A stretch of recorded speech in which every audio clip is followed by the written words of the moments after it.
Hey, hey, it's me, Nick Newey. So, I was thinking today, we just read the book of Daniel because we're allowed to just read the book of Daniel. So, some context for the book of Daniel. This is an Old Testament book. The Old Testament mainly covers the history of two nations. I mean, technically one nation. It covers the history of Israel, which eventually split up into two different countries, Israel and Judah, um, and the majority of the Old Testament follows their history. So this book takes place around the time that Babylon had showed up to conquer Judah. They conquered Judah in throughout a few different attacks. It wasn't all at once. They would attack it, um, and take captives, and assimilate them into their culture, and then they do that again. I think there were three distinct times they did that. Um, and this is a story that takes place following the captives of one of those sieges. I'm off the top of my head, I can't remember which one though. So we'll just read it. Okay, I'm reading from the English Standard Version. Uh, okay, I'll just read. In the third year of the reign of Jehoiakim, king of Judah, Nebuchadnezzar, king of Babylon, came to Jerusalem and besieged it. And the Lord gave Jehoiakim, king of Judah, into his hand, with some of the vessels of the house of God. And he brought them to the land of Shinar, to the house of his God, and placed the vessels in the treasury of his God. Then the king commanded Ashpenaz, his chief eunuch, to bring some of the people of Israel, both of the royal family and of the nobility, youths without blemish, of good appearance and skillful in all wisdom, endowed with knowledge, understanding, learning, and competent to stand in the king's palace, and to teach them the literature and language of the Chaldeans. The king assigned them a daily portion of the food that the king ate, and of the wine that he drank. They were to be educated for 3 years, and at the end of that time they were to stand before the king.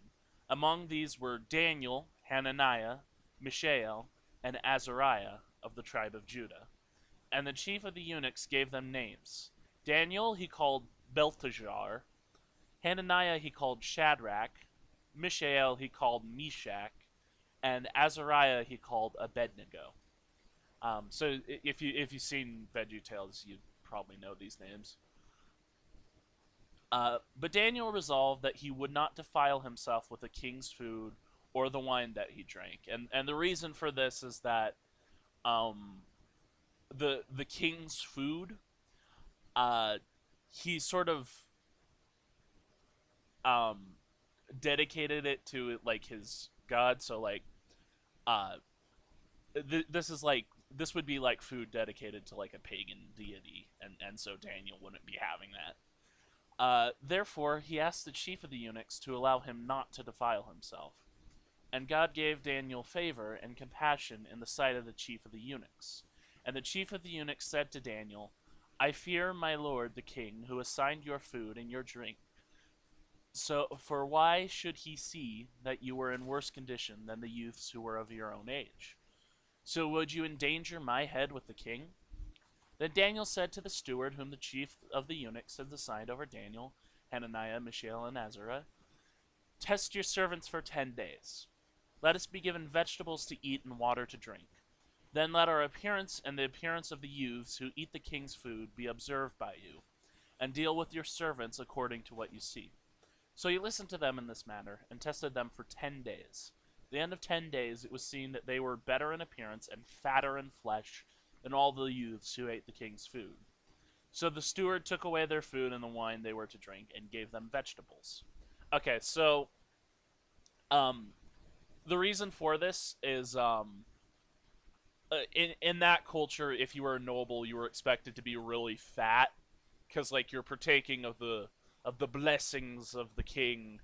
So in those days, in those like pagan cultures, um, they valued fatness among the nobility. So with Daniel and his friends just eating vegetables and stuff, but still being as fat as everyone else, that kind of that's kind of why it's like that. As for these four youths, God gave them learning and skill in all literature and wisdom, and Daniel had understanding in all visions and dreams.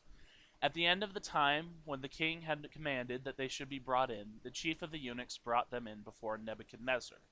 And the king spoke with them, and among all of them none was found like Daniel, Hananiah, Mishael, and Azariah.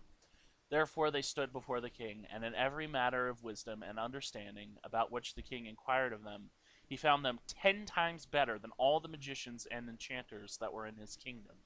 And Daniel was there until the first year of King Cyrus. Okay, so this is chapter 1, pretty self-explanatory. Um, Jewish captives get brought in, and like the pagans want to assimilate them into the culture, but they resist it. And right now, it's just kind of subtle. It's like, yeah, we're just not going to eat your food. Um, so there's no real hostility here yet, but there's there's gonna be some conflict later. Chapter 2. In the second year of the reign of Nebuchadnezzar, Nebuchadnezzar had dreams. His spirit was troubled, and his sleep left him. Then the king commanded that the magicians, the enchanters, the sorcerers, and the Chaldeans be summoned to tell the king his dreams. So they came in and stood before the king, and the king said to them, I had a dream, and my spirit is troubled to know the dream. Then the Chaldeans said to the king in Aramaic, O king, live forever. Tell your servants the dream, and we will show you the interpretation. The king answered and said to the Chaldeans, The word from me is firm. If you do not make known to me the dream and its interpretations, you shall be torn limb from limb, and your houses shall be laid in ruins. But if you show the dream and its interpretation, you shall receive from me gifts and rewards of great honor. Therefore show me the dream and its interpretation. They answered a second time and said, Let the king tell his servants the dream, and we will show its interpretation. The king answered them and said, I know with certainty that you are trying to gain time, because you see that the word from me is firm. If you do not make the dream known to me, there is but one sentence for you. You have agreed to speak lying and corrupt words before me till the times change. Therefore tell me the dream, and I shall know that you can show me its interpretation. The Chaldeans answered the king and said, There is not a man on earth who can meet the king's demand, for no great and powerful king has asked such a thing of any magician or enchanter or Chaldean. The thing that the king asks is difficult, and no one can show it to the king except the gods, whose dwelling is not with flesh. Because of this, the king was angry and very furious, and commanded that all the wise men of Babylon be destroyed. So the decree went out, and the wise men were about to be killed, and they sought Daniel and his companions to kill them. Then Daniel replied with prudence and discretion to Arioch, the captain of the king's guard, who had gone out to kill the wise men of Babylon. He declared to Arioch, the king's captain, Why is the decree of the king so urgent? Then Arioch made the matter known to Daniel, and Daniel went in and requested the king to appoint him a time, that he might show the interpretation to the king. So this kind of here, this year is kind of like, so I mean, I don't think it's controversial to say that, um, if someone claims to show you like the interpretation of the dreams, and they follow a false deity, uh, I don't think it's a stretch of imagination to call them con men. So here is basically like Nebuchadnezzar was able to call out like the con men that have been like in the place of nobility uh, for like the reign of Babylon's history. He was like, you are not going to be able to explain this dream to me unless the gods are speaking to you. If the gods are speaking to you, they can tell you what the dream is without me telling it to you. And they're like, no, we can't do that. No, we're not, no, we can't do that. So that's kind of why he got mad. Um, okay, and so, all right, continue story. Then Daniel went to his house and made the matter known to Hananiah, Mishael, and Azariah, his companions, and told them to seek mercy from the God of heaven concerning this mystery, so that Daniel and his companions might not be destroyed with the rest of the wise men of Babylon. Then the mystery was revealed to Daniel in a vision of the night. Then Daniel blessed the God of heaven. Daniel answered and said, Blessed be the name of God forever and ever, to whom belong wisdom and might. He changes times and seasons. He removes kings and sets up kings. He gives wisdom to the wise, and knowledge to those who have understanding. He reveals deep and hidden things. He knows what is in the darkness, and the light dwells with him. To you, O God of my fathers, I give thanks and praise, for you have given me wisdom and might, and have now made known to me what we asked of you, for you have made known to us the king's matter. Therefore Daniel went into Arioch, whom the king had appointed to destroy the wise men of Babylon. He went and said thus to him, Do not destroy the wise men of Babylon. Bring me in before the king, and I will show him the king the interpretation. Then Arioch brought in Daniel before the king in haste, and said thus to him, I have found among the exiles from Judah a man who would make known to the king the interpretation. The king declared to Daniel, whose name was Belteshazzar, so he called him Belteshazzar, Are you able to make known to me the dream that I have seen and its interpretation? Daniel answered the king and said, No wise men, enchanters, magicians, or astrologers can show to the king the mystery that the king has asked. But there is a God in heaven who reveals mysteries, and he has made known to King Nebuchadnezzar what will be in the later days. Your dream and the visions of your head as you lay in the bed are these. To you, O king, as you lay in bed, came thoughts of what would be after this, and he who reveals mysteries made known to you what is to be. But as for me, this mystery has been revealed to me, not because of any wisdom that I have more than all the living, but in order that the interpretation may be made known unto the king, and that you may know the thoughts of your mind. You saw, O king, and behold, a great image. This image, mighty and of exceeding brightness, stood before you, and its appearance was frightening. The head of this image was of fine gold, its chest and arms of silver, its middle and thighs of bronze, its legs of iron, its feet partly of iron and partly of clay. As you looked, a stone was cut out by no human hand, and it struck the image on its feet of iron and clay, and broke them into pieces. Then the iron, the clay, the bronze, the silver, and the gold, all together were broken in pieces, and became like the chaff of the summer threshing floors, and the wind carried them away, so that not a trace of them could be found. But the stone that struck the image became a great mountain, and filled the whole earth. This was the dream. Now we will tell the king its interpretation. You, O king, the King of kings, to whom the God of heaven has given the kingdom, the power, and the might, and the glory, and into whose hand he has given, wherever they dwell, the children of man, the beasts of the field, and the birds of the heaven, making you rule over them all. You are the head of gold. Another kingdom inferior to you shall rise after you, and yet a third kingdom of bronze, which shall rule over the earth. And there shall be a fourth kingdom, strong as iron, because iron breaks to pieces and shatters all things. And like iron that crushes, it shall break and crush all these. And as you saw the feet and toes, partly of potter's clay and partly of iron, it shall be a divided kingdom. But some of the firmness of the iron shall be in it, just as you saw iron mixed with the soft clay. And as the toes of the feet were partly iron and partly clay, so the kingdom shall be partly strong and partly brittle. As you saw the iron mixed with soft clay, so they will mix with one another in marriage. But they will not hold together, just as iron does not mix with clay. And as the days of those kings, and in the days of those kings, the God of heaven will set up a kingdom that shall never be destroyed, nor shall the kingdom be left to another people. It shall break in pieces all these kingdoms and bring them to an end, and it shall stand forever, just as you saw that a stone was cut from a mountain by no human hand, and that it broke in pieces the iron, the bronze, the clay, the silver, and the gold. A great God has made known to the king what shall be after this. The dream is certain, and its interpretation sure.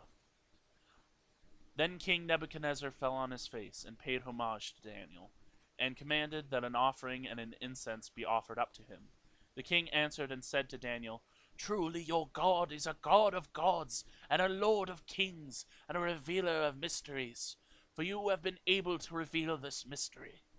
Then the king gave Daniel high honors and many great gifts, and made him ruler over the whole province of Babylon, and chief prefect over all the wise men of Babylon. Daniel made a request of the king, and he appointed Shadrach, Meshach, and Abednego over the affairs of the province of Babylon. But Daniel remained at the king's court. Okay, so, the stream. The reason I chose Daniel first is because all of this stuff happened. Okay, so, so, the big statue, the big statue. The different parts of the statue represent different empires, different like huge kingdoms that hold like control over the Middle East for like a time. So the one we're in now, right now, okay, so like chronologically, the one that this story takes place in, this is Babylon. This is the head of gold. This is Nebuchadnezzar's kingdom. This is, people called him the King of Kings, because he was like the biggest leading power at the time. Um, so his kingdom's not gonna last forever. It's instead gonna be replaced with the silver, which is like the Medo-Persian Empire. That's the one that comes after him. This is also in the book of Daniel. It mentions the Medo-Persian Empire, and like when we get to Darius, we'll see the Persians. Okay, after the silver, we get the legs of bronze. This is Greece. This is the Empire of Greece. We'll get some details on like further visions. I mean, like a lot of the book of Daniel is just repeating the same prophecy with like more details later on. So like the legs of bronze, this is Greece, and then the feet of iron. Oh wait, hang on. It wasn't the leg. No, it wasn't the legs. It was the belly, wasn't it? Yeah, hang on. I think I got that mixed up. The belly of bronze. That's like Greece, and then like the legs, feet of iron. This is Rome. This is Rome. This is the Roman kingdom. This is the Iron Kingdom. This is the dragon. This is the Rar. This is Rome. And after Rome, it was during the time of the Roman Empire that Jesus of Nazareth showed up. And that was a pretty big deal, because that is what established the kingdom that would never end. That's what established the eternal kingdom, which is represented by the stone that turned into a mountain. This all happened. This is how it happened. And a lot of skeptics will say like, well, you see, the book of Daniel, it was actually written during the time of the Greek Empire. So it's clear how he could have predicted Greece. Yeah, but how could he have predicted Rome and Jesus? How can he do that? How do you do it? How do you do that? Okay, I went off on a bit of a tangent, but like I did want to. This is why I wanted to do it. I wanted to like explain these prophecies. So this is what it represents. So like Nebuchadnezzar, who the world called the King of Kings, will be struck down by the actual King of Kings. The actual King of Kings. Being God, right? His empire would be struck down. I should specify. Okay. Okay, and then and this is kind of funny. He sees the statue of himself and how like it was gonna fall down. He immediately goes on to make a big old golden statue. So there's some irony to the story. I'll go ahead and read it. King Nebuchadnezzar made an image of gold whose height was 60 cubits and its breadth 60. Hang on. Hang on. I gotta get into the. By the way, pray for me. Like God can answer prayers in the past, so pray for me that I don't misspeak horribly, and that I can get my giggles out so I can read this. Okay, King Nebuchadnezzar made an image of gold whose height was 60 cubits and its breadth 6 cubits. He set it up on the plain of Dura in the province of Babylon. Then King Nebuchadnezzar sent to gather the satraps, the prefects, and the governors, the counselors, the treasurers, the justices, the magistrates, and all the officials of the provinces to come to the dedication of the image that King Nebuchadnezzar had set up. Then the satraps, the prefects, and the governors, the counselors, the treasurers, the justices, the magistrates, and all the officials of the provinces gathered for the dedication of the image that King Nebuchadnezzar had set up. And they stood before the image that Nebuchadnezzar had set up. And the herald proclaimed aloud, "You are commanded, O peoples, nations, and languages, that when you hear the sound of the horn, pipe, lyre, trigon, harp, bagpipe, and every kind of music, you are to fall down and worship the golden image that King Nebuchadnezzar has set up. And whoever does not fall down and worship shall immediately be cast into a burning fiery furnace." Therefore, as soon as all the peoples heard the sound of the horn, pipe, lyre, trigon, harp, bagpipe, every kind of music, all the peoples, nations, and languages fell down and worshipped the golden image that King Nebuchadnezzar had set up. Oh no! Therefore, at that time, certain Chaldeans came forward and maliciously accused the Jews. They declared to King Nebuchadnezzar, "O king, live forever. You, O king, have made a decree that every man who hears the sound of the horn, pipe, lyre, trigon, harp, bagpipe, and every kind of music shall fall down and worship the golden image. And whoever does not fall down and worship shall be cast into a burning fiery furnace. There are certain Jews whom you have appointed over the affairs of the province of Babylon, Shadrach, Meshach, and Abednego. These men, O king, pay no attention to you. They do not serve your gods or worship the golden image that you have set up." Then Nebuchadnezzar, in furious rage, commanded that Shadrach, Meshach, and Abednego be brought. So they brought these men before the king. Nebuchadnezzar answered and said to them, "Is it true, O Shadrach, Meshach, and Abednego, that you do not serve my gods or worship the golden image that I have made? Now, if you are ready, when you hear the sound of the horn, pipe, lyre, trigon, harp, bagpipe, and every kind of music, to fall down and worship the image that I have made, well and good. But if you do not worship, you shall immediately be cast into a burning fiery furnace. And who is the God who will deliver you out of my hands?" Shadrach, Meshach, and Abednego answered and said to the king, "O Nebuchadnezzar, we have no need to answer you in this matter.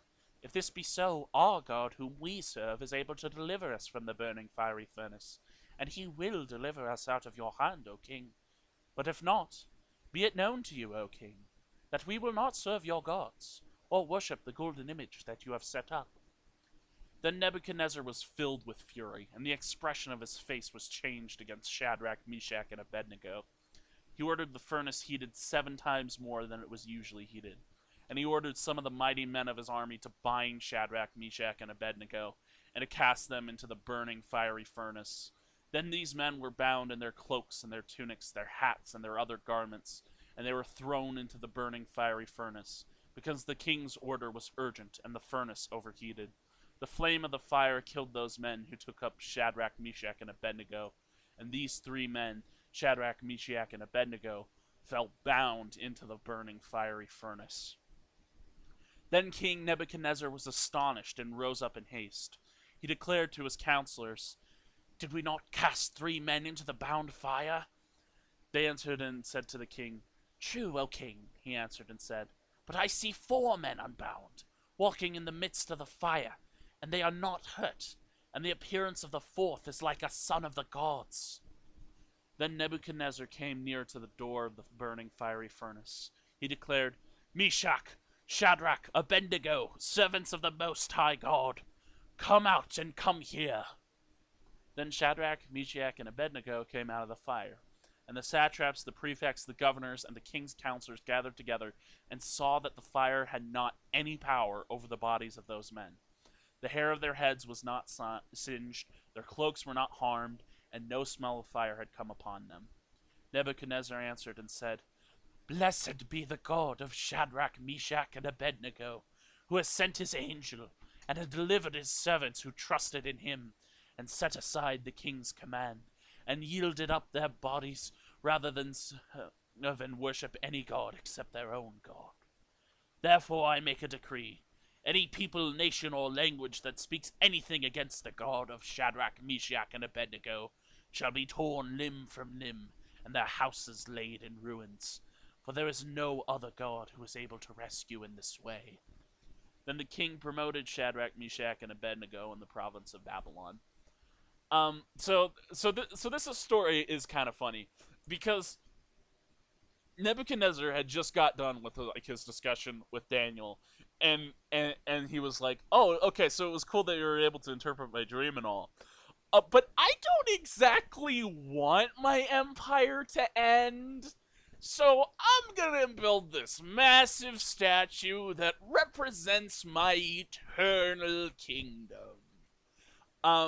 Needless to say, the Jews weren't falling for it, and they said no. If you watch the VeggieTales episode, you probably know a lot of elements of this fairly well.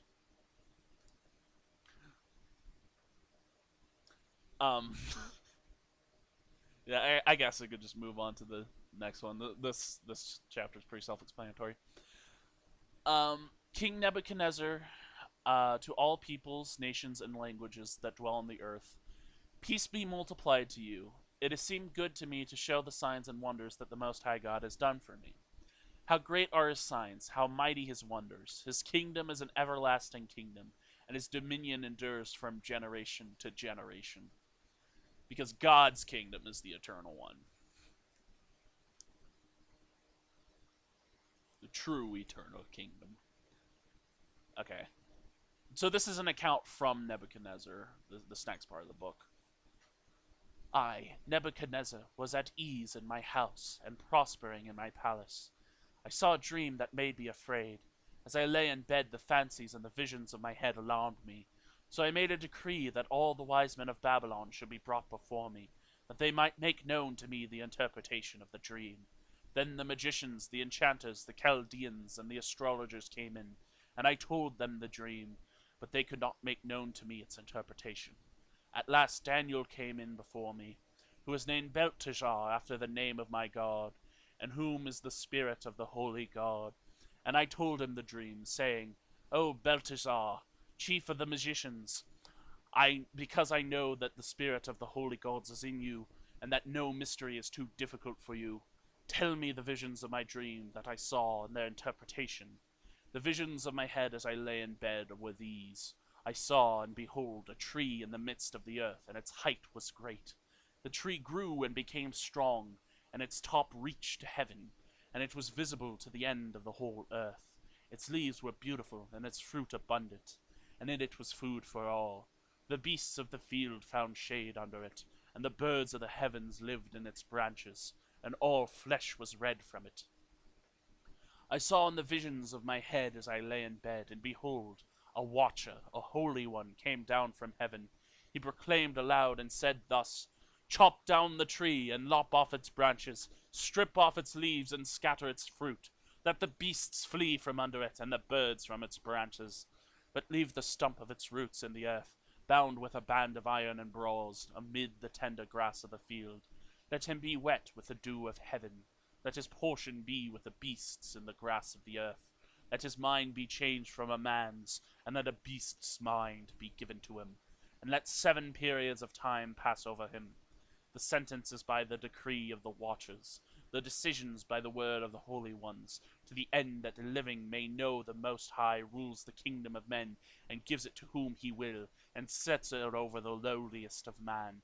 This dream I, King Nebuchadnezzar, saw, and you, O Belteshazzar, tell me the interpretation, because all the wise men of my kingdom are not able to make known to me the interpretation.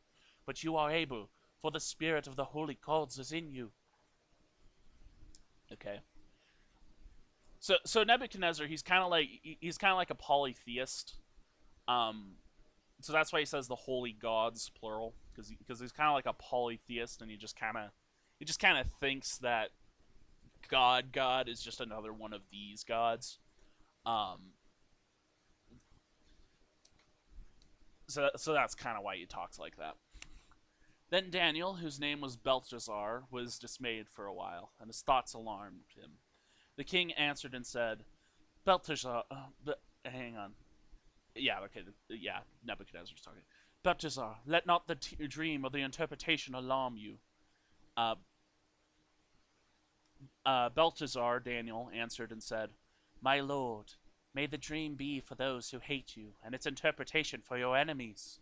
The tree you saw, which grew and became strong, so that its top reached to heaven, and it was visible to the end of the whole earth, whose leaves were beautiful, and its fruit abundant, and which was food for all, under which beasts of the field found shade, and whose branches the birds of the heavens lived. It is you, O king, who have grown and become strong. Your greatness has grown and reaches up to heaven, and your dominion is to the ends of the earth. And because the king saw a watcher, a holy one, coming down from heaven and saying, Chop down the tree and destroy it, but leave the stump of its roots in the earth, bound with a band of iron and bronze, in the tender grass of the field, and let him be wet with the dew of heaven, and let his portion be with the beasts of the field, till 7 periods of time pass over him.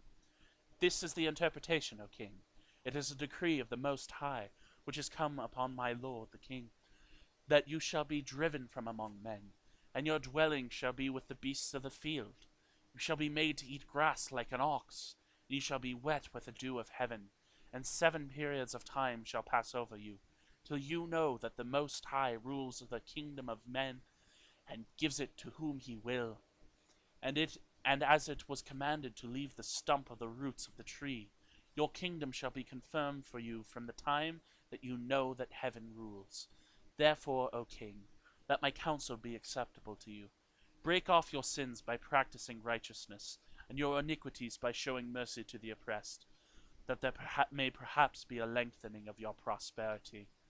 So, um, I might just, I might just read this a little bit more, because all this came upon King Nebuchadnezzar.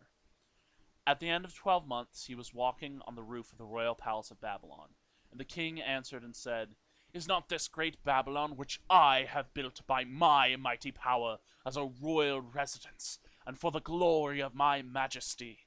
While the words were still in the king's mouth, there fell a voice from heaven, O King Nebuchadnezzar, to you it is spoken.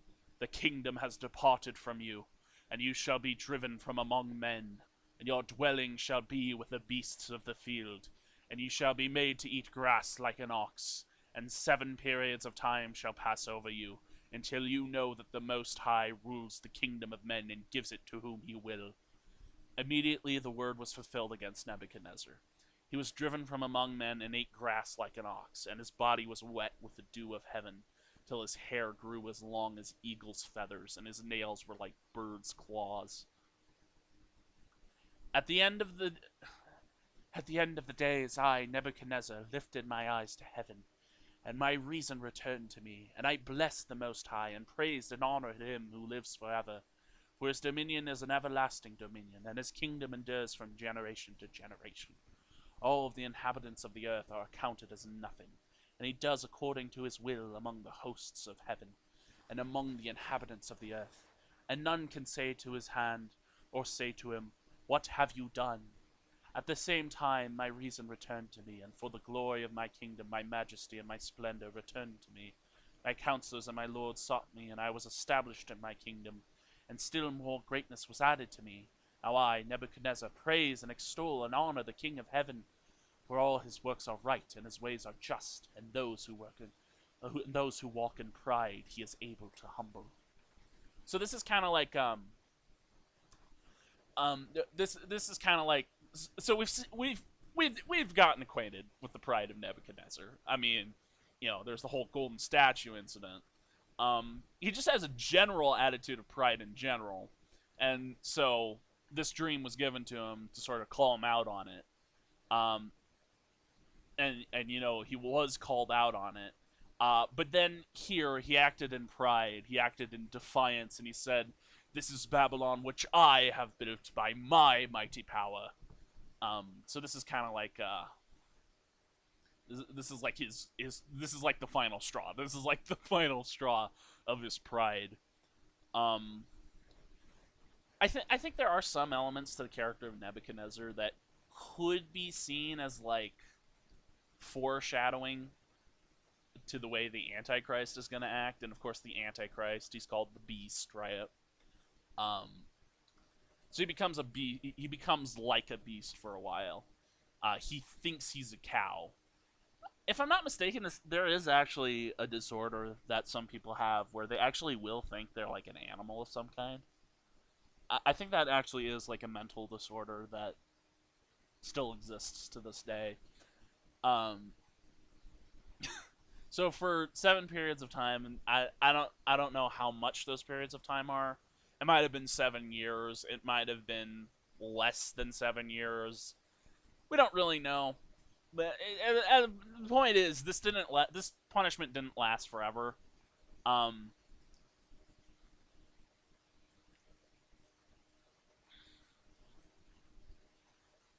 so yeah. Okay. Next chapter. Okay, so this is after the reign of Nebuchadnezzar. I believe there was a king between Nebuchadnezzar and Belshazzar, not to be confused with Belteshazzar, which is Daniel's name, um, and not to be confused with Bratazar, which is Despicable Me character. Um, I believe there was a king between Nebuchadnezzar and Belshazzar, but the Bible doesn't mention him because he's not part of this story. This is about what Daniel did. So Daniel was just kind of like chilling during that time, I guess. Well, he was probably doing stuff. It's just we don't have records of it. Okay, chapter 5. King Belshazzar, king of Babylon, made a great feast for 1,000 of his lords, and drank wine in front of the 1,000. Belshazzar, when he tasted wine, commanded that the vessels of gold and of silver that Nebuchadnezzar his father had taken out of the temple in Jerusalem be brought, that the king and his lords, his wives, and his concubines might drink from them. I think it is important to notice that whenever the Bible says father, sometimes that means like your dad, like your father, but sometimes it can mean like your grandfather, your great grandfather. It basically just means male ancestor of any kind. Hang on, if I go down to footnotes, yeah, it can also mean predecessor. So well, just keep that in mind. Whenever the Bible says father, it can sometimes just refer to like your grandparents or great grandparents or something like that. Um, I bring this up because skeptics like to point this out, that it says Nebuchadnezzar is his father, but Nebuchadnezzar was his grandfather. Yeah, that's just what the word father meant back then. Okay, keep reading. Then they brought in the golden vessels that had been taken out of the temple, the house of God in Jerusalem. And the king and his lords, his wives, and his concubines drank from them. They drank wine and praised the gods of gold and silver and bronze, iron, wood, and stone. So these are like Babylon's. They praise the Babylonian pantheon, basically. Immediately, the fingers of a human hand appeared and wrote on the plaster of the wall of the king's palace opposite the lampstand. And the king saw the hand as it wrote. Then the king's color changed, and his thoughts alarmed him. His limbs gave way, and his knees knocked together. The king called loudly to bring in the enchanters, the Chaldeans, and the astrologers. The king declared to the wise men of Babylon, "Whoever reads this writing and shows me its interpretation shall be clothed with purple and have a chain of gold around his neck, and shall be the third ruler in the kingdom, the third in command." Then all the king's wise men came in. but they could not read the writing or make known to the king the interpretation. Then King Belshazzar was greatly alarmed, and his color changed, and his lords were perplexed. The queen, because of the words of the king and his lords, came into the banqueting hall, and the queen declared, "O king, live forever. Let not your thoughts alarm you or change your color. There is a man in your kingdom in whom is the spirit of the holy gods. In the days of your father, light and understanding and wisdom, like the wisdom of the gods, were found in him. And King Nebuchadnezzar, your father the king, made him chief of the magicians, enchanters, Chaldeans, and astrologers, because an excellent spirit, knowledge, and understanding to interpret dreams, explain riddles, and solve problems were found in this Daniel, whom the king named Belteshazzar. Now let Daniel be called, and he will show the interpretation." Then Daniel was brought in before the king. The king answered and said to Daniel, "You are that Daniel, one of the exiles of Judah, whom my king, my father, brought from Judah. I have heard of you that the spirit of the gods is in you, and that light and understanding and excellent wisdom are found in you. Now the wise men, the enchanters, have been brought in before me to read this writing and make known to me its interpretation, but they could not show the interpretation of the matter. But I have heard that you can give interpretations and solve problems. Now, if you can read the writing and make known to me its interpretation, you shall be clothed with purple and have a chain of gold around your neck, and shall be the third ruler in the kingdom." Then Daniel answered and said to the king, "Let your gifts be for yourself, and give your rewards to another. Nevertheless, I will read the writing to the king and make known to him the interpretation. O king, the most high God gave Nebuchadnezzar your father kingship and greatness and glory and majesty, and because of the greatness that he gave him, all peoples, nations, and languages trembled and feared before him. Whom he would, he killed, and whom he would, he kept alive.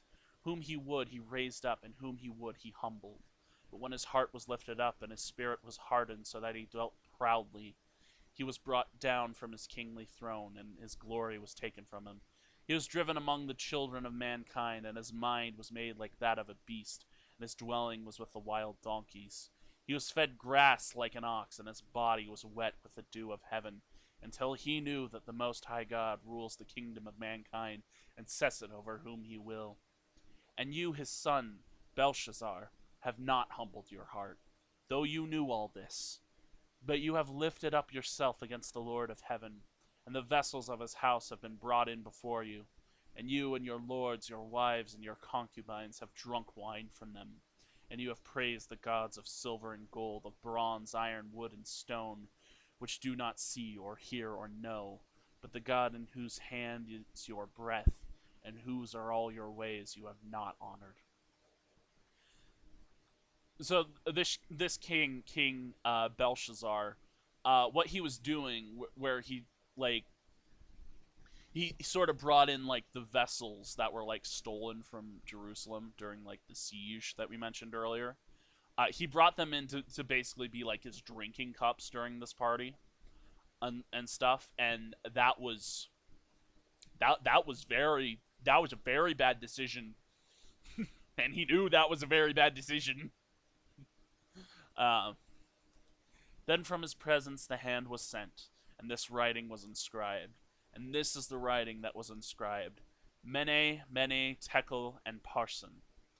This is the interpretation of the matter. Mene, God has numbered the days of your kingdom and brought it to an end. Tekel, you have been weighed in the balances and found wanting. Peres, your kingdom is divided and given to the Medes and Persians. So this phrase right here, Mene, Mene, Tekel, Parsin, it basically means, if you were to read it in English, it would basically read numbered, weighed, divided, divided. Or, hang on, numbered, weighed, divided, I think.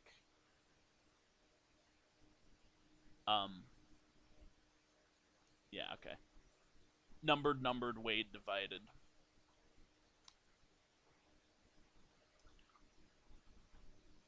Then Belshazzar gave the command, and Daniel was clothed with purple. A chain of gold was put around his neck, and a proclamation was made about him. So they're still giving him the rewards anyway, because they're afraid. that he should be the third ruler in the kingdom. That very night, Belshazzar, the Chaldean king, was killed, and Darius the Mede received the kingdom, being about 62 years old.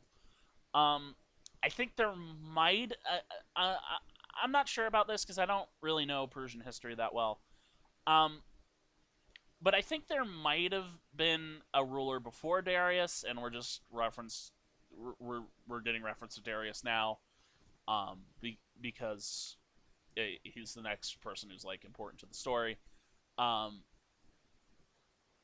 but I do know that the deal with like the Medes and Persians was that like they were kind of like a dual thing. They're kind of like two big empires that were like close enough that they might as well have been considered one kingdom. I don't really know the history too well. Um,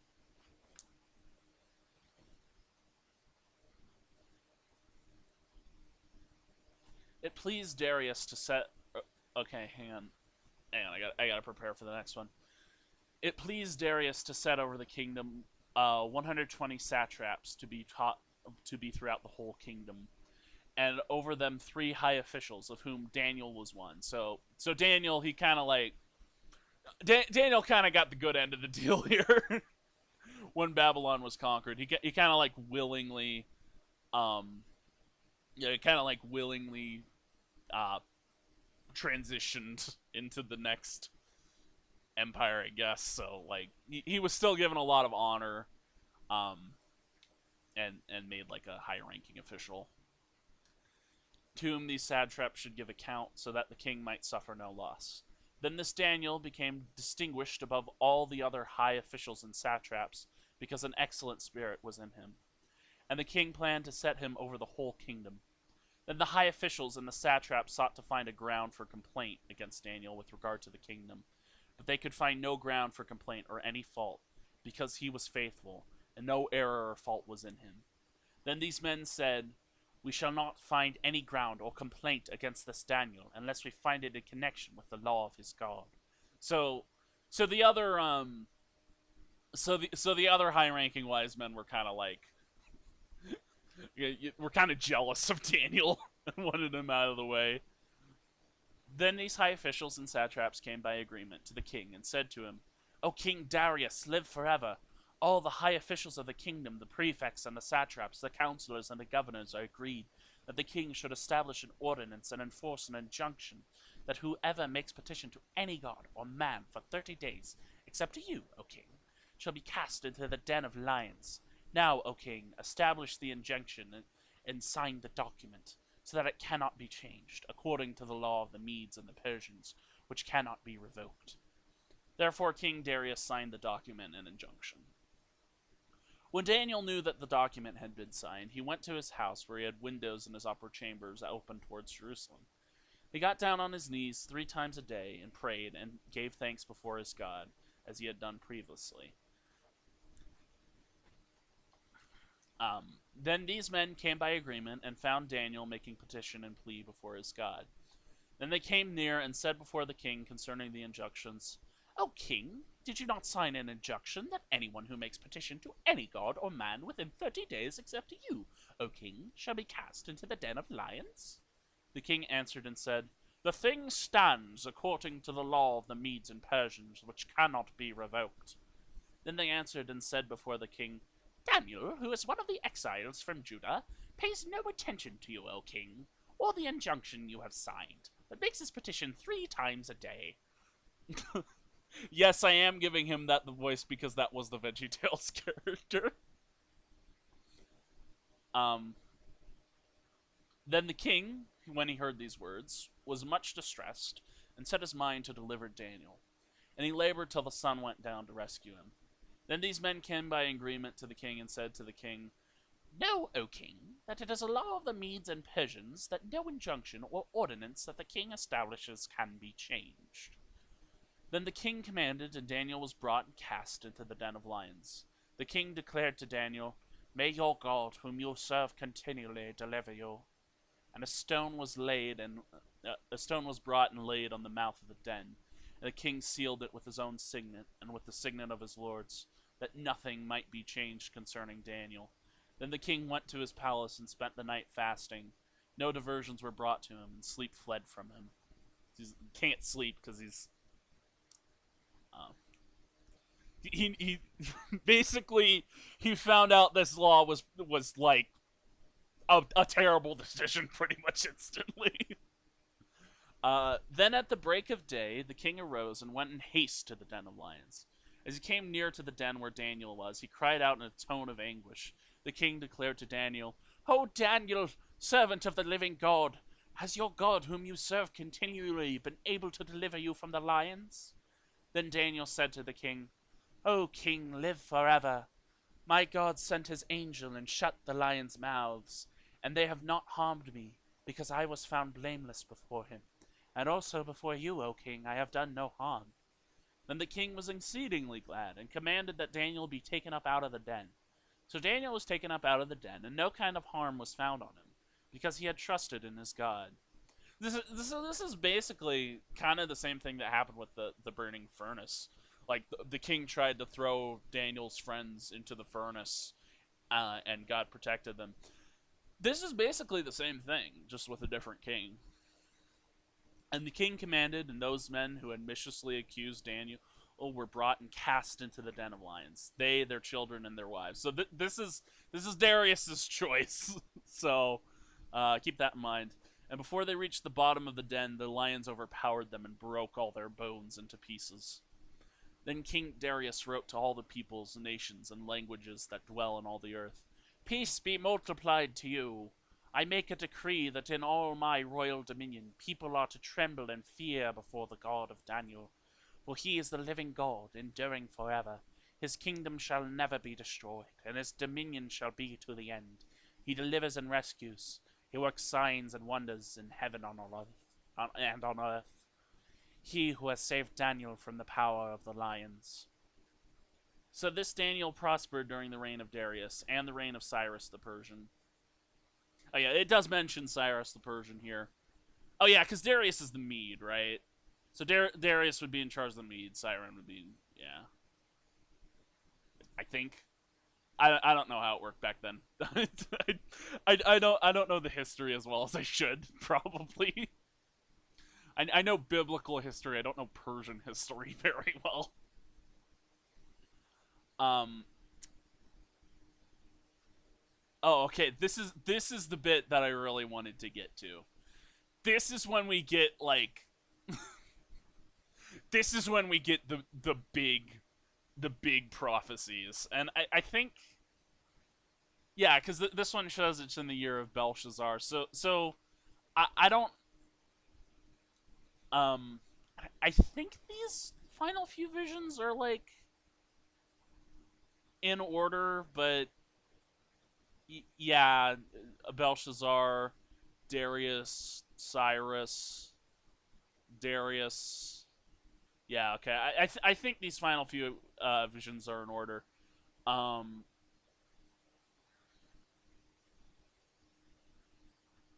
yeah, okay. I'll get back to the beginning. So this is so everything we just read is like the stuff you get in VeggieTales, right? This is the stories that I'm sure most people are familiar with the Book of Daniel. Um, yeah, it wasn't they weren't necessarily eating chocolate bunnies or anything, but I mean that's kind of um. Interestingly, I think the VeggieTales episode. Okay, this is a little impromptu, so you're gonna have to deal with the tangents I'm going off on. I think in VeggieTales, because they were talking about the story of the Lion's Den, I think they like took the story of Nebuchadnezzar's dream being interpreted and applied that to Darius' story. Um, it wasn't the same dream. I think in VeggieTales they didn't really explain the dream. Um, just because they didn't want to have to go into context of all the Nebuchadnezzar stuff. But yeah, so that's the stuff you saw in Sunday school and stuff. The second half is the bit that makes the Book of Daniel like one of my favorite books in the Bible, because all of this stuff goes on to actually happen. And skeptics can play their little game where they want to say that it was written during the time of the Greek Empire, and and they can just chalk up some of the Roman predictions as a lucky guess. Um,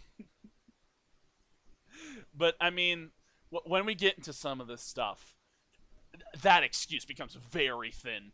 I'm not even gonna get into like how what like they say that there's Greek words in the book, but there's only like four Greek words in the book, and they're all music and musical instruments. Um, I'm not even gonna get into like that type of stuff in regards to like textual criticism and stuff. I'm just gonna read to you the prophecies, and we'll see.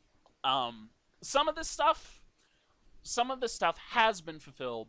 Some of this stuff is waiting on fulfillment, and some of the stuff has debated interpretations on the fulfillment. Um, but I'll just read it and you'll see. Okay.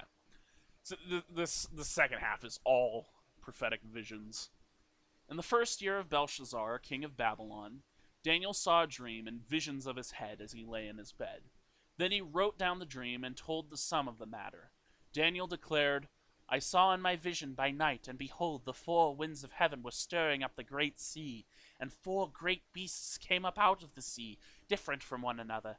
The first was like a lion and had eagle's wings. Then as I looked, its wings were plucked off, and it was lifted up from the ground, and made to stand on 2 feet like a man. And the mind of a man was given to it. And behold, another beast, a second one, like a bear. It was raised up on one side. It had 3 ribs in its mouth, between its teeth, and it was told, Arise, devour much flesh. After this I looked, and behold, another, like a leopard, with 4 wings of a bird on its back. And the beast had 4 heads, and dominion was given to it. After this I saw in the night visions, and behold, a 4th beast, terrifying and dreadful, and exceedingly strong.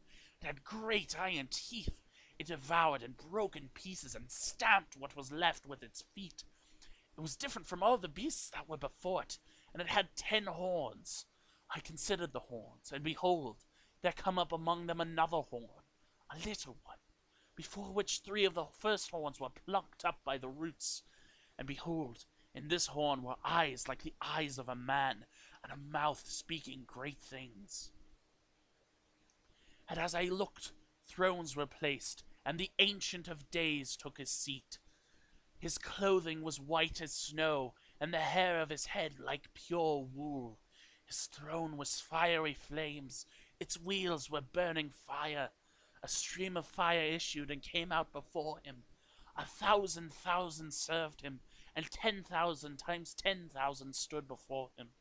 The court sat in judgment, and the books were opened. I looked then because of the sound of the great words that the horn was speaking, and as I looked, the beast was killed, and its body destroyed and given over to be burned with fire.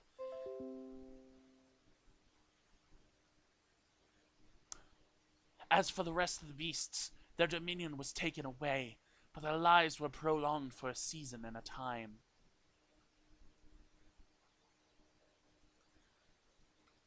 I saw in the night visions, and behold, with the clouds of heaven, there came one like a son of man, and he came to the Ancient of Days, and was presented before him.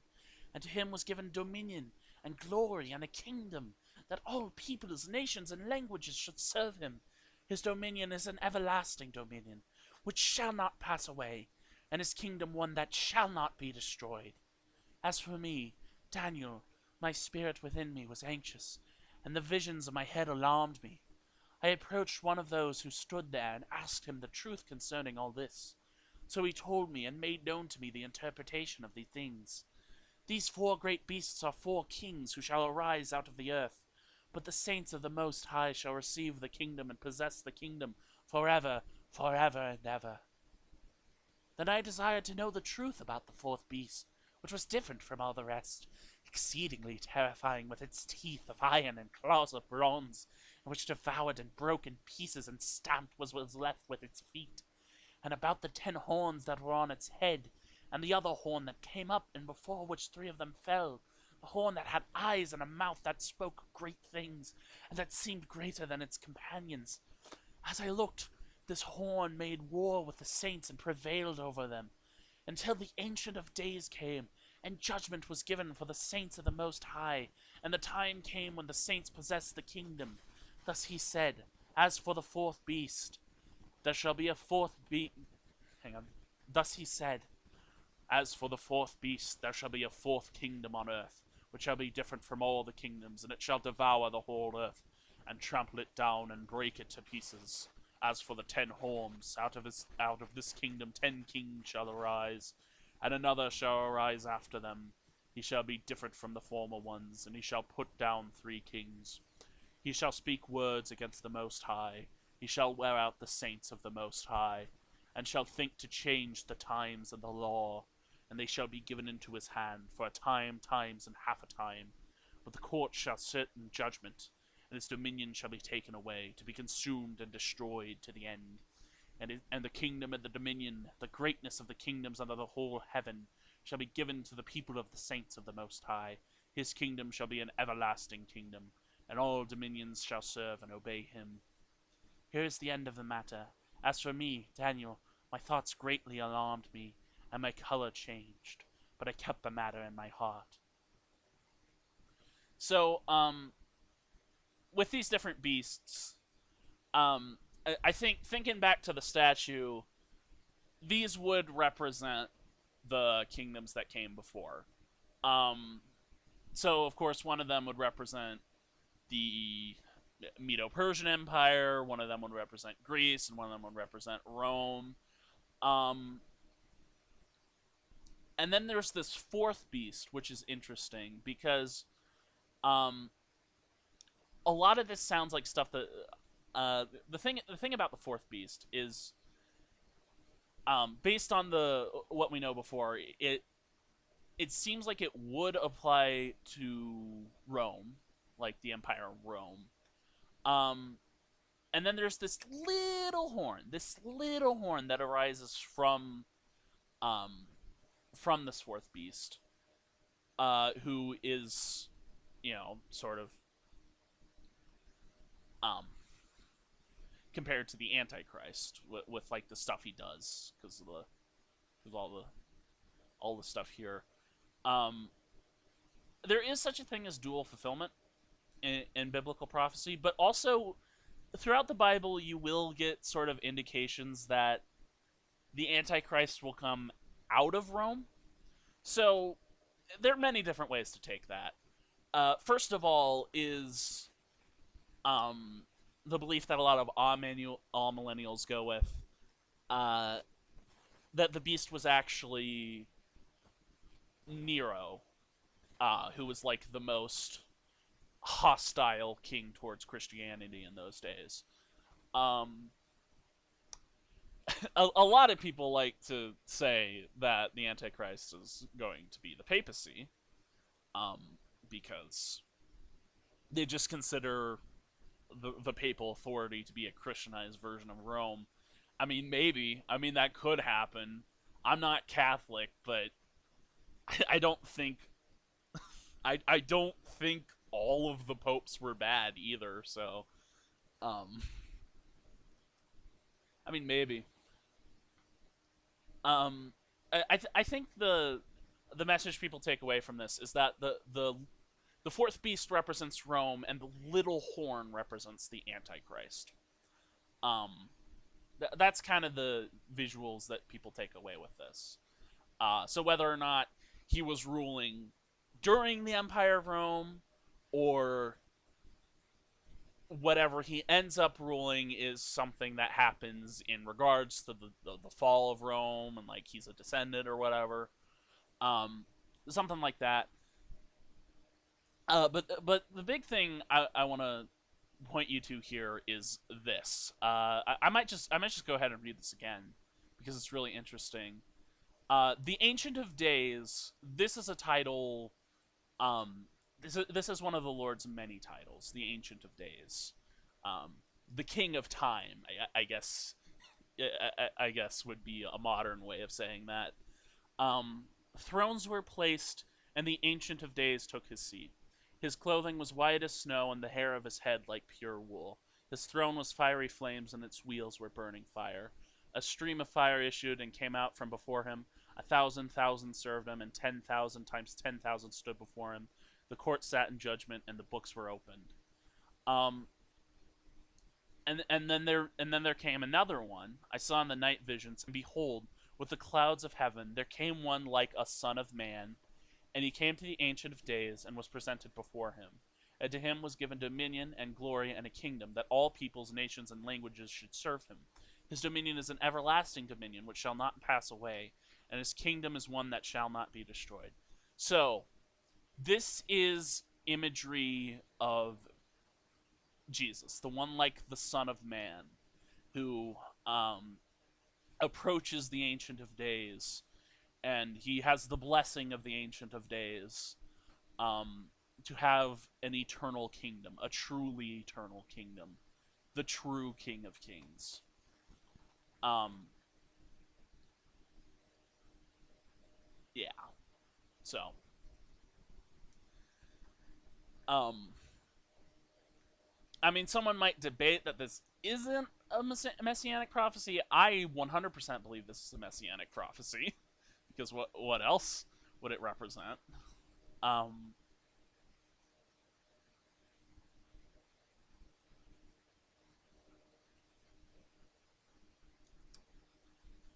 uh, oh, and then this phrase, time, times, and half a times.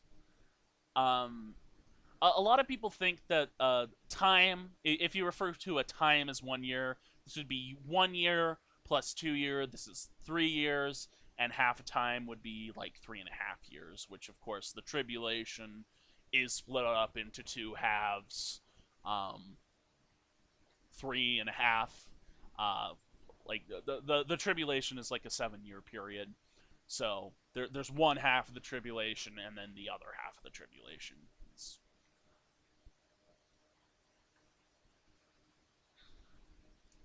In the 3rd year of the reign of King Belshazzar, a vision appeared to me, Daniel, after that which appeared to me at the first. And I saw in the vision, and when I saw, I was in Susa, the citadel, which is in the province of Elam.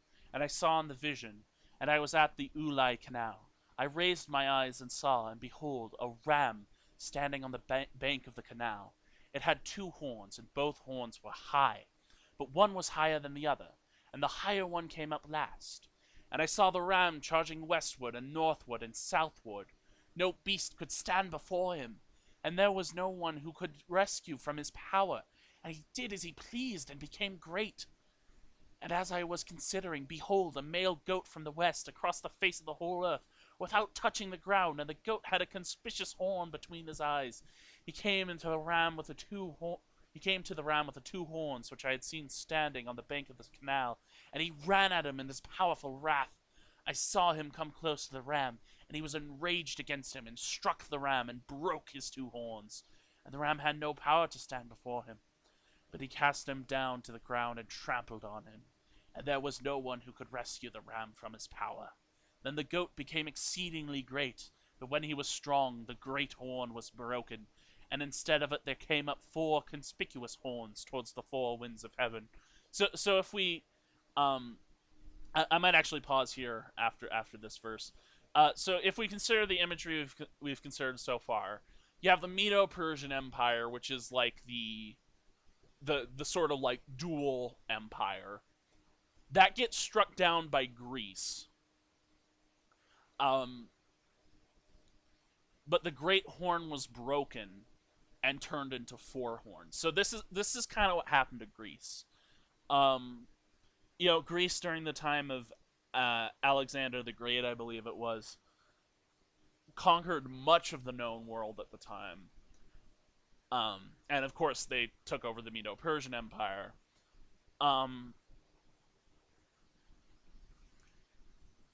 Towards the end of the Greek reign, it split up into like 4 distinct sections, like a north, south, east, and west section.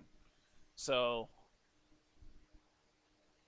it's kind of the imagery of the of the 4 The one splitting into four. This is kind of what that is. Out of one of them came a little horn, which grew exceedingly great towards the south, towards the east, and towards the glorious land.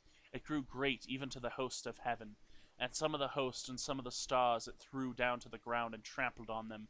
It became great, even as great of the even as it became great, even as great as the prince of the host, and the regular burnt offering was taken away from him, and the place of his sanctuary was overthrown, and a host will be given over to it together with the regular burnt offering because of transgression, and it will throw truth to the ground, and will act and prosper.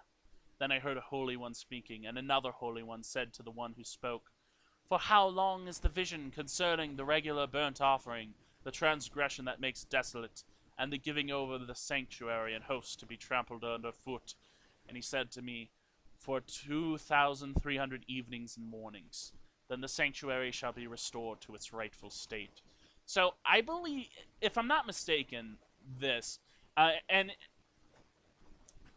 I think saying it became great kind of means it got a great following. It doesn't necessarily mean it got a bunch of power, because, God's the one in charge. Um, uh, from what I understand, this is a reference to Antiochus, this figure called Antiochus. I believe he was a Greek. This is the story of Hanukkah. It's not one I know super well, because it's like a deuterocanonical, so it's like this is something that happened in history, but the accounts we have of them, we don't know if they're part of the biblical canon or not, but it is history that happened, and you can look up this guy Antiochus, and you can find out, he was a dude who really existed. And they're so it's like in the book of Maccabees, and Antiochus defiles. This is like after Jerusalem returned from exile. Antiochus defiles the sanctuary by offering, by setting up an altar to Zeus, who was like the Greek god, and he sacrificed a pig on top of that altar. Um, he is very much so a comparable figure to an antichrist in history. Um, if you look up the story about him, uh, of course, the Maccabean revolt happened, which kind of kicked him out of there. They threw him out. They got the temple back to order. Um, and the story of Hanukkah comes in because I believe it was like in some of the days after their victory, they didn't have enough resources to keep the menorah lit as long as it should have. The menorah is this candle that exists in the temple that, according to Jewish law, always needs to be lit.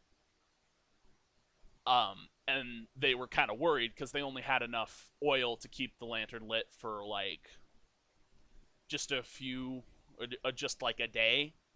But they prayed to God, and it was able to last for 8 days until they were able to go and get the resources they needed to keep it lit for longer. Um, that's kind of what the story of Hanukkah was about. When I, Daniel, had seen the vision, I sought to understand it, and behold, there stood before me one having the appearance of a man, and I heard a man's voice between the banks of the Ulai, and it called, "Gabriel, make this man understand the vision." So he came near where I stood, and when he came, I was frightened and fell on my face. But he said to me, "Understand, O son of man, that the vision is for the time of the end." And when he had spoken to me, I fell into a deep sleep with my face to the ground. But he touched me and made me stand up. And he said, "Behold, I will make known to you what shall be at the later end of the indignation, for it refers to the appointed time of the end. As for the ram that you saw, the two horns, these are the kings of Media and Persia, and the goat is the king of Greece, and the great horn between his eyes is the first king. As for the horn that was broken, in place of which four others arose, 4 kingdoms shall arise from his nation, but not with his power, And at the latter end of their kingdom, when the transgressions have reached their limit, a king of bold face, one who understands riddles, shall arise. His power shall be great, but not by his own power, and he shall cause fearful destruction, and shall succeed in what he does, and destroy mighty men with the people who are the saints. By his cunning he shall make deceit prosper under his hand, and in his own mind he shall become great. Without warning he destroy many, and shall even rise up against the prince of princes, and shall be broken, but by no human hand. The vision of the evenings and the mornings that has been told is true, but seal up the vision, for it refers to many days from now.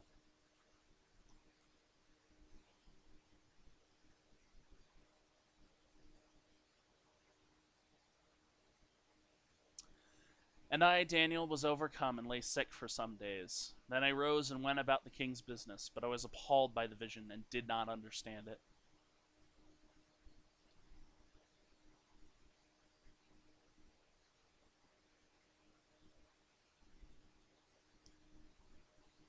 Hang on, I'm just kind of like silently reading over some of this stuff before we continue, just to make sure we're not missing anything.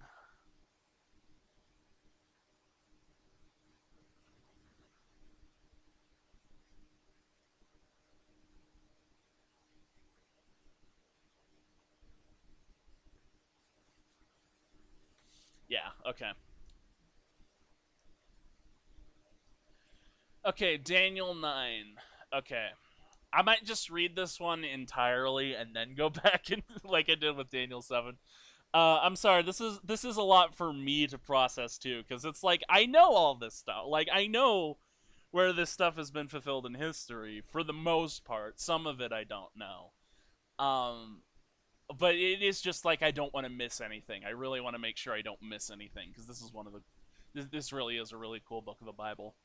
In the first year of Darius, the son of Ahasuerus. Look, I know this is not the time to go off on a tangent, but you've heard how much trouble I've had reading names. Look, it's just if you want to if you want to read the Bible, just know it is going to take you a while to learn the pronunciation of some of these names. Pray for me that I do not misspeak. Uh, by descent a Mede, who was made king over the realm of the Chaldeans in the first year of his reign, I, Daniel, perceived in the books the number of years that, according to the word of the Lord to Jeremiah the prophet, must pass before the end of the desolations of Jerusalem, namely 70 years. Um, Hang on, let me just read ahead because I know that with some of this, um, yeah, like when we get down to here and we read weeks, weeks is like the most common translation, but I think this word is actually sevens. So, I mean, just know that about like when you're reading time measurements in the Bible, um, because not only is there the poetry of like a day year principle sort of thing, but there's also the case that a lot of Hebrew phrases for time are a bit more general than they are specific. Our English ones are a lot more specific. Like if we say year, we mean 365 days. Um,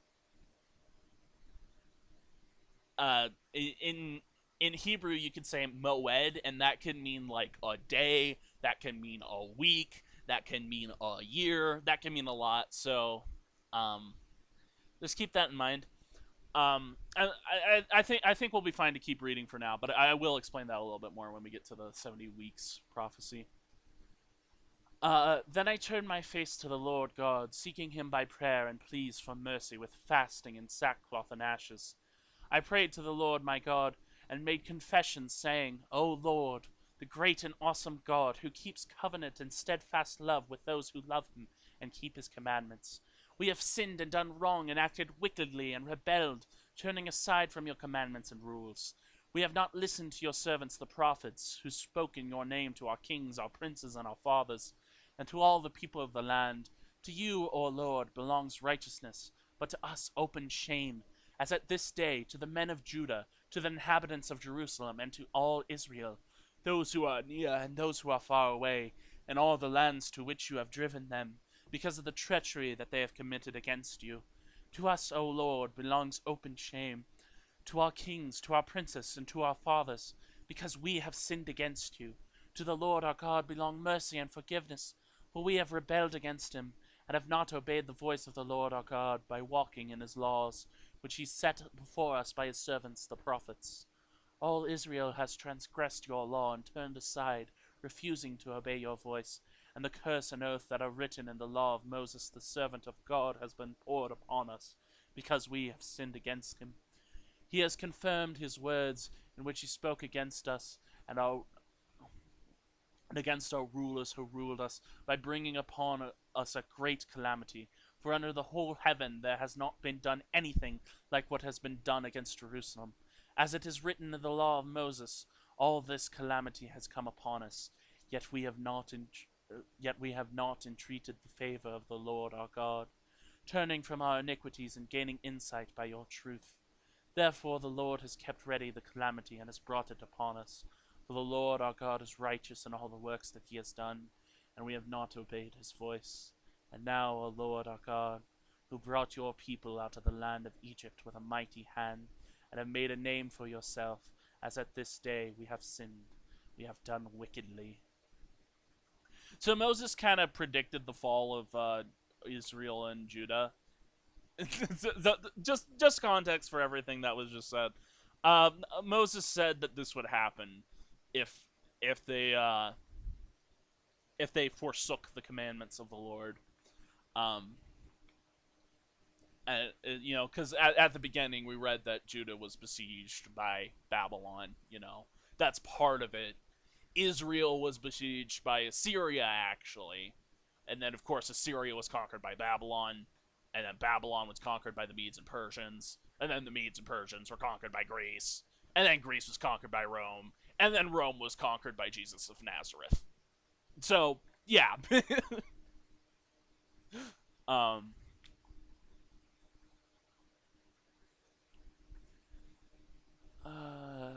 okay, I was right here.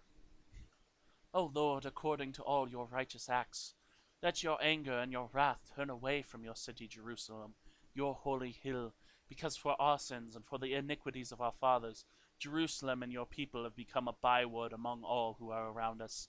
Now therefore, O our God, listen to the prayer of your servants and to his pleas for mercy, and for your own sake, O Lord, make your face to shine upon your sanctuary, which is desolate. O my God, incline your ear and hear. Open your eyes and see our desolations, and the city that is called by your name. For we do not present our pleas before you because of our righteousness, but because of your great mercy. O Lord, hear. O Lord, forgive. O Lord, pay attention and act. Delay not, for your own sake, O my God, because your city and your people are called by your name. Okay. Um, While I was speaking and praying, confessing my sin and the sin of my people Israel, and presenting my plea before the Lord my God for the holy hill of my God, while I was speaking in prayer, the man Gabriel, whom I had seen in the vision at the first, came to me in a swift flight at the time of evening sacrifice. He made me understand, speaking with me and saying, O Daniel, I have now come out to give you insight and understanding. At the beginning of your pleas for mercy a word went out, and I have come to tell you, for you are greatly loved. Therefore consider the word and understand the vision. Okay, this is the big one. This is the big one, guys. 70 sevens? This should be sevens. I'm gonna be honest, this should say sevens. 77s are decreed about your people and your holy city, to finish the transgression, to put an end to sin, and to atone for iniquity, to bring in everlasting righteousness, to seal both vision and prophet, and to anoint a most holy place. Know therefore and understand that from the going out of the word to restore and rebuild Jerusalem, to the coming of an anointed one, a prince, there shall be 7 sevens. Then for 62 sevens it shall be built again, with squares and moat, but in a troubled time. And after the 62 sevens, an anointed one shall be cut off, and shall have nothing. And the people of the prince who is to come shall destroy the city and the sanctuary. Its end shall come with a flood, and to the end there shall be war. desolations are decreed, and he shall make a strong covenant with many for 1 7.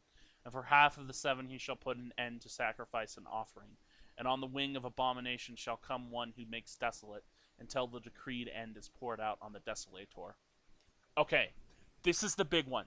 This is the big one. This is the big one. This is the big one. So what are the 77s? What are the 77s? Okay, so a 7. A period of 7 years.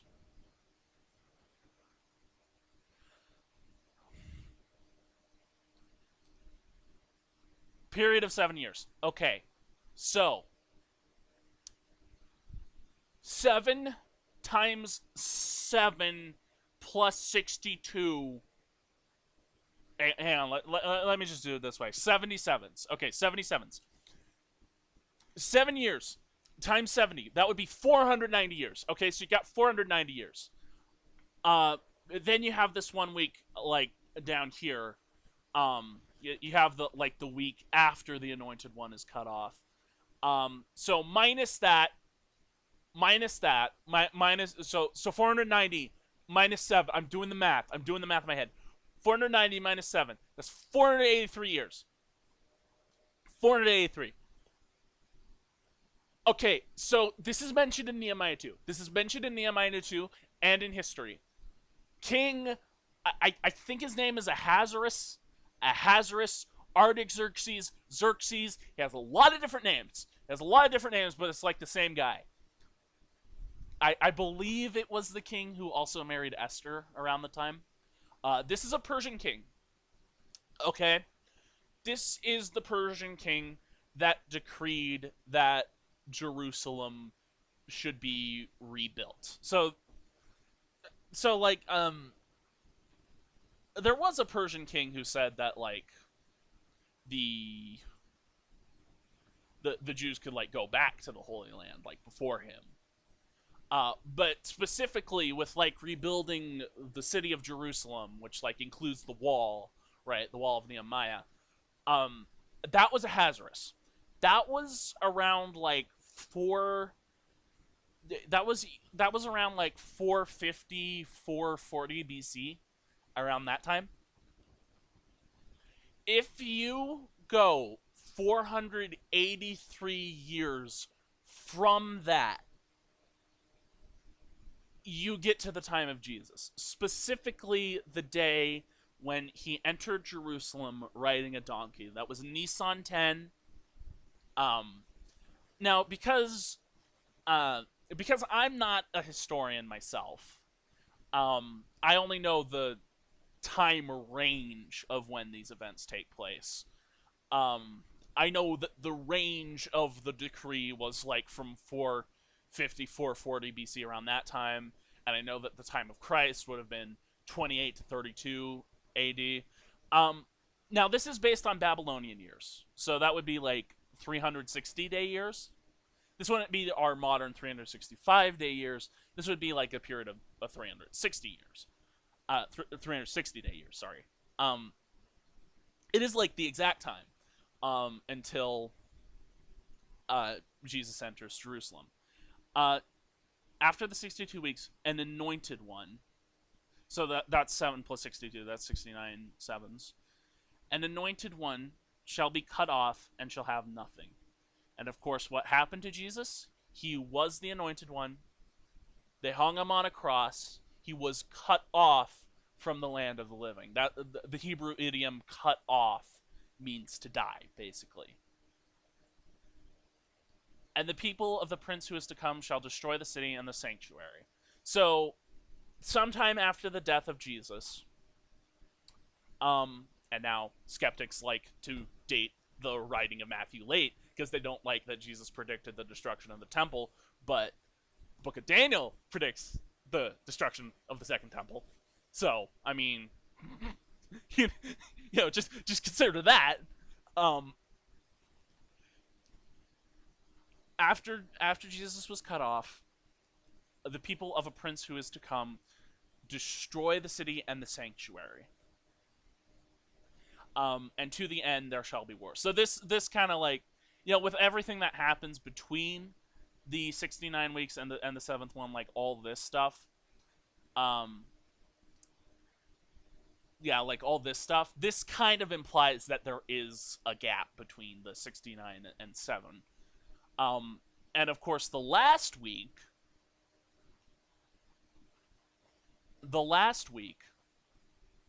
is the covenant.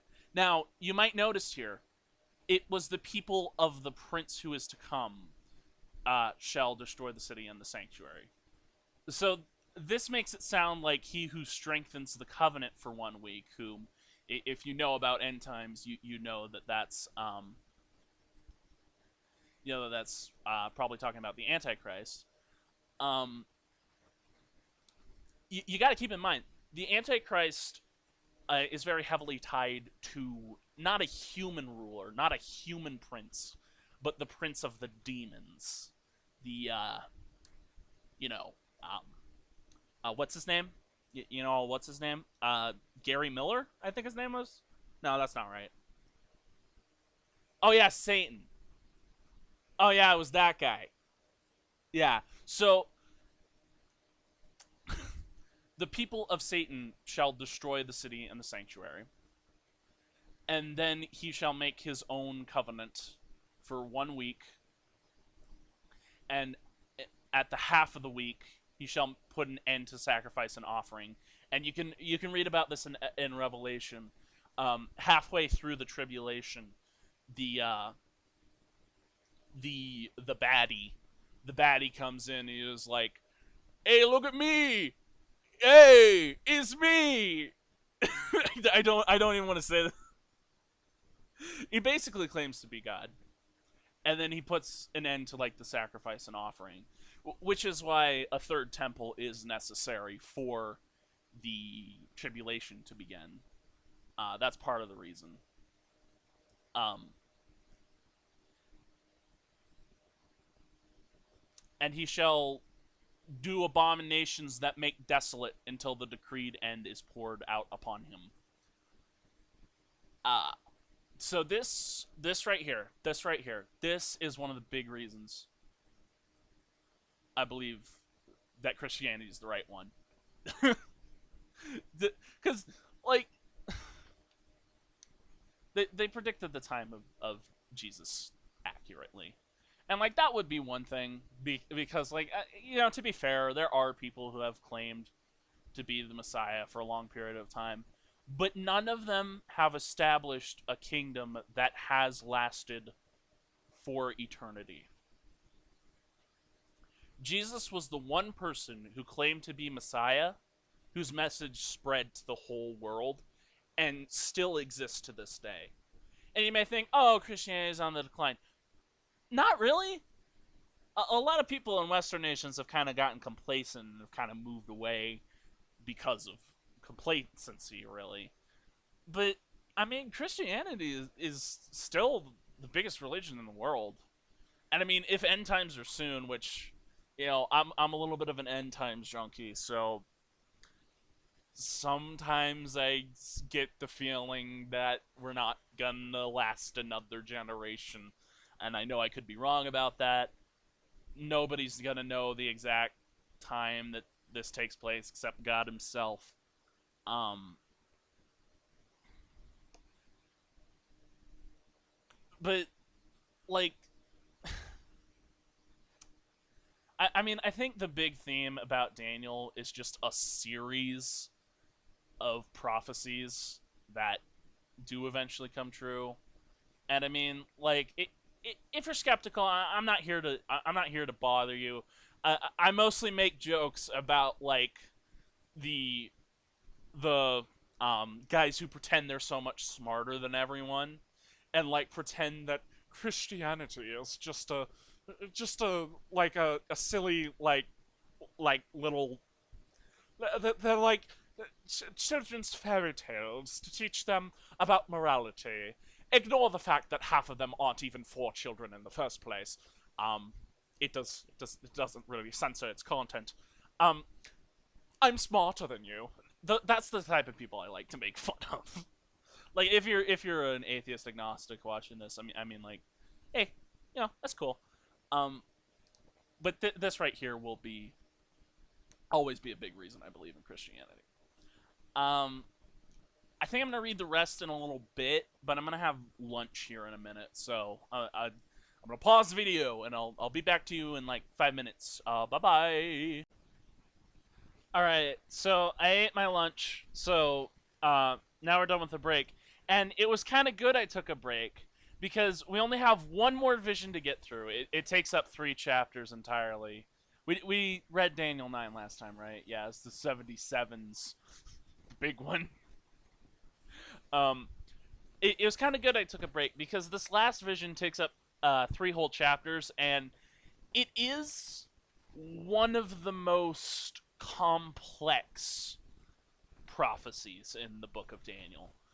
Um, I think one thing that is important for us to understand is this concept called dual fulfillment, which is this understanding that whenever a prophecy is given in the Bible, sometimes there will be a soon fulfillment and then like a latter fulfillment in such a way. So like I think the most obvious example of this would be the fact that there is a first and second coming of Jesus, right?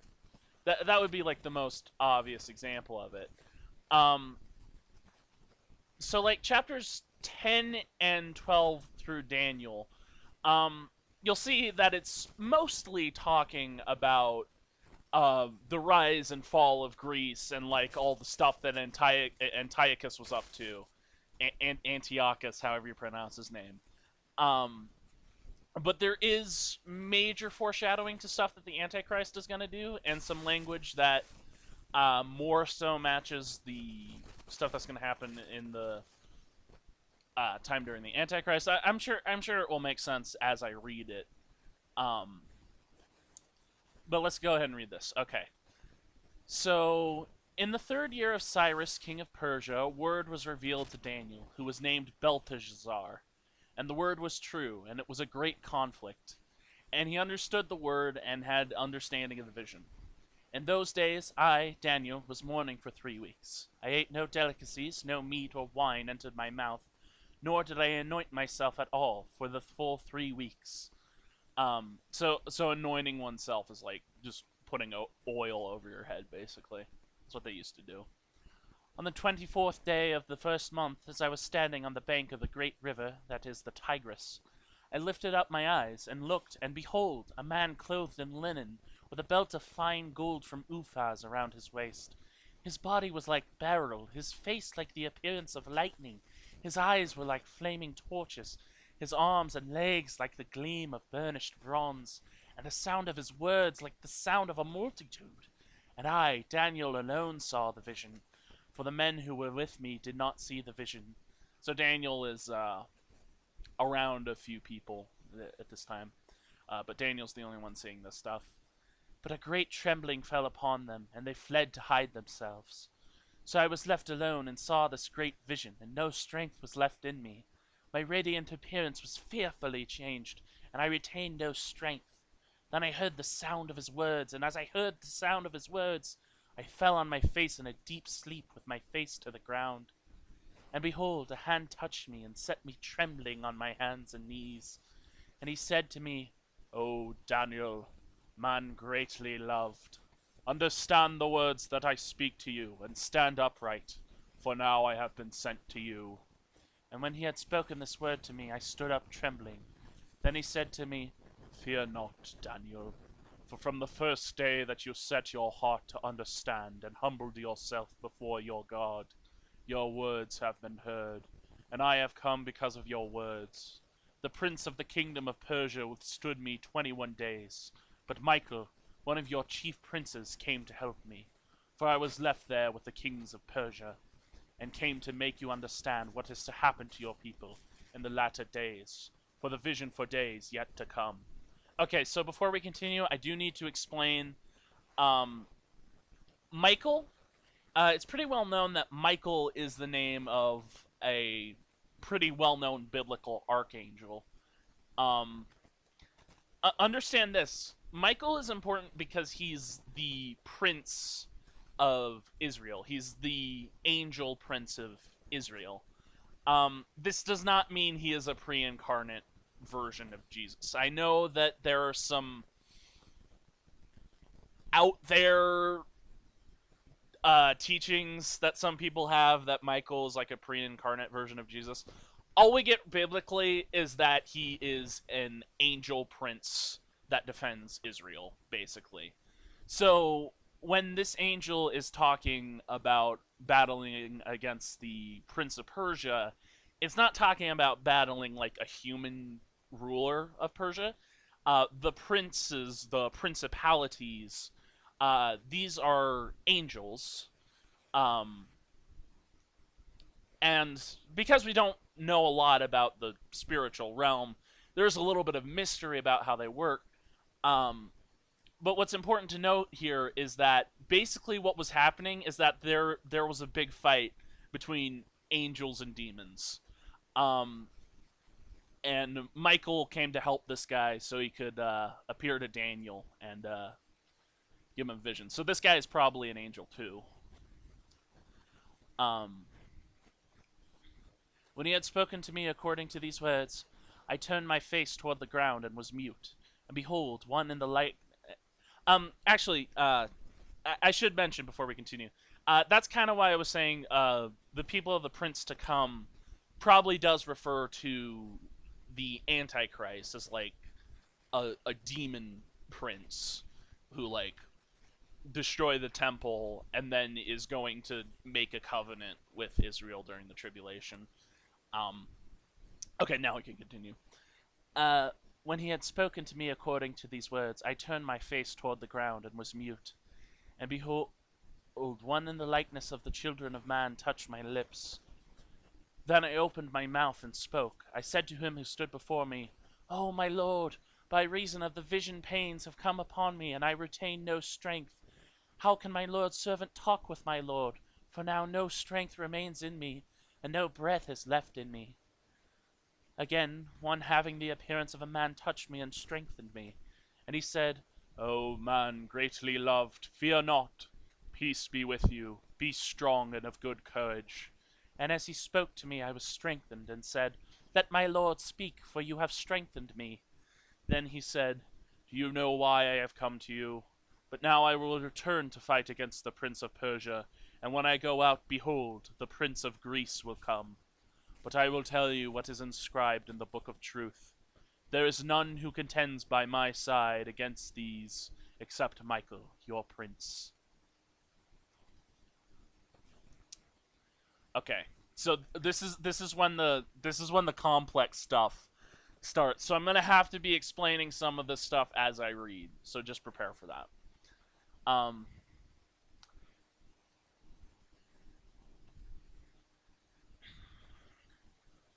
And as for me, in the first year of Darius the Mede, I stood up to confirm and strengthen him. And now I will show you the truth. Behold, 3 more kings shall arise in Persia, and a 4th shall be far richer than all of them. And when he has become strong through his riches, he shall stir up and all against the kingdom of Greece. Then a mighty king shall arise, who shall rule with great dominion and do as he wills. And as soon as he arisen, his kingdom shall be broken and divided toward the 4 winds of heaven, but not to his posterity, nor according to the authority with which he ruled. For his kingdom shall be plucked up and go to others besides these. So this is kind of what happened. The Persian kingdom continued for a while. Then Greece rose up to be the leading superpower. And towards the end of Greece, I believe it was after the death of Alexander the Great. I believe it was split into 4 major sections.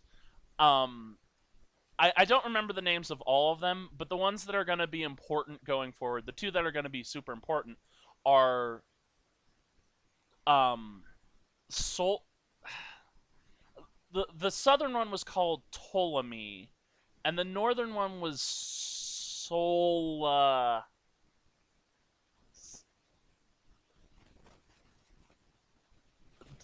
it's Solicus. Solicus? I'm trying to remember the name off the top of my head. Um, I'm just gonna call it Solicus moving forward, but I'm probably pronouncing that wrong. Then the king of the south shall be strong, but one of his princes shall be stronger than he, and shall rule, and his authority shall be a great authority. So the king of the south, that's the king of Ptolemy, the southern part of Greece. After some years they shall make an alliance, and the daughter of the king of the south shall come to the king of the north to make an agreement. But she shall not retain the strength of her arm, and he and his arm shall not endure. But she shall be given up, and her attendants, he who fathered her, and he who supported her in those times.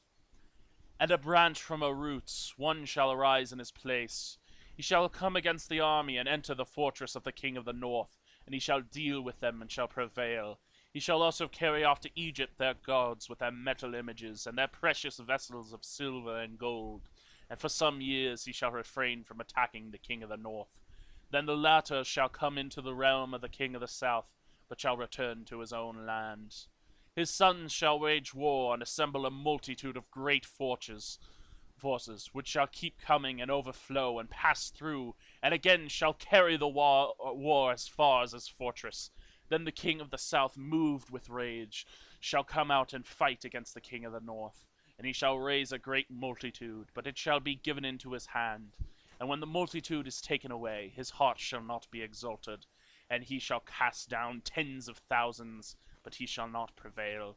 For the king of the north shall again raise a multitude greater than the first. And after some years he shall come on with a great army and abundant supplies.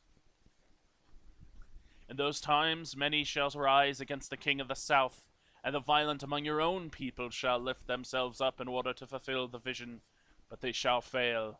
Then the king of the north shall come and throw up siege works and take a well-fortified city, and the forces of the south shall not stand, or even his best troops, for there shall be no strength to stand.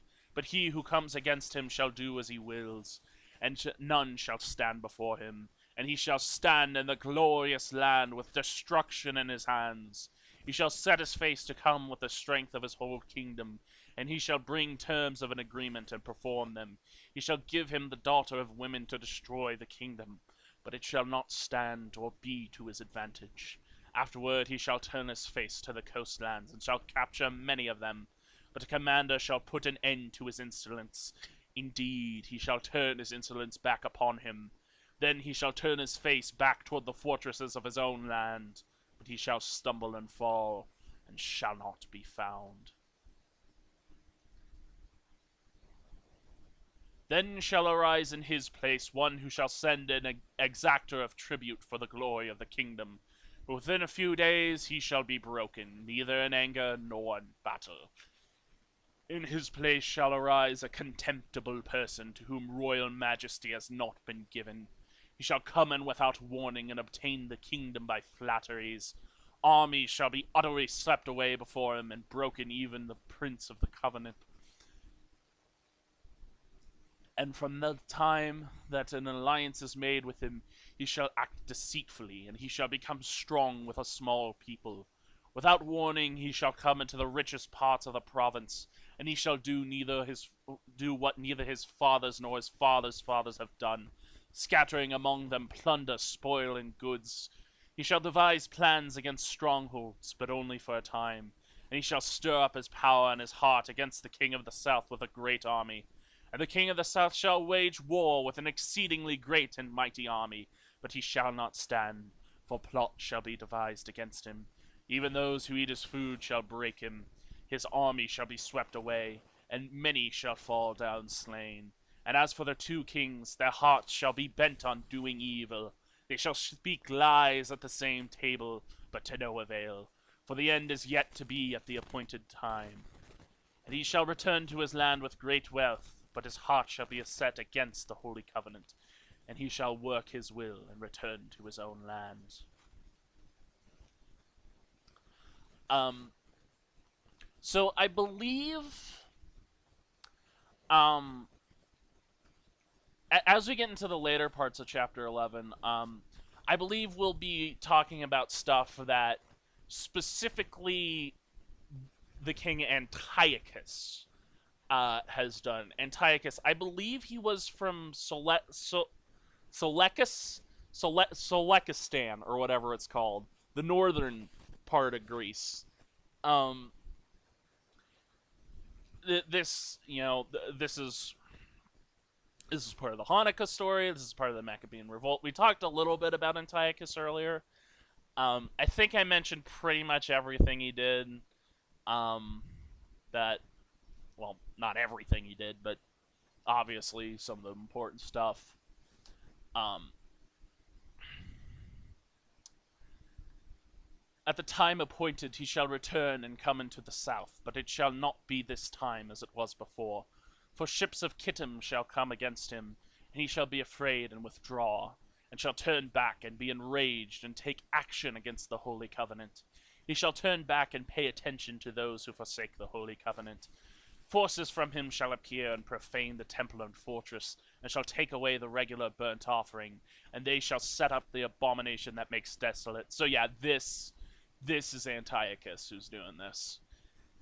He shall seduce with flattery those who violate the covenant, but the people who know their God shall stand firm and take action, and the wise among the people shall make many understand, though for some days they shall stumble by sword and flame, by captivity and plunder. When they stumble, they shall receive a little help, and many shall join themselves to them with flattery. And some of the wise shall stumble, so that it may be refined, purified, and made white, until the time of the end, for it still awaits the appointed time. And the king shall do as he wills. He shall exalt himself and magnify himself above every god, and shall speak astonishing things against the God of gods. He shall prosper till the indignation is accomplished, for what is decreed shall be done. He shall pay no attention to the gods of his fathers, or to the one beloved by woman.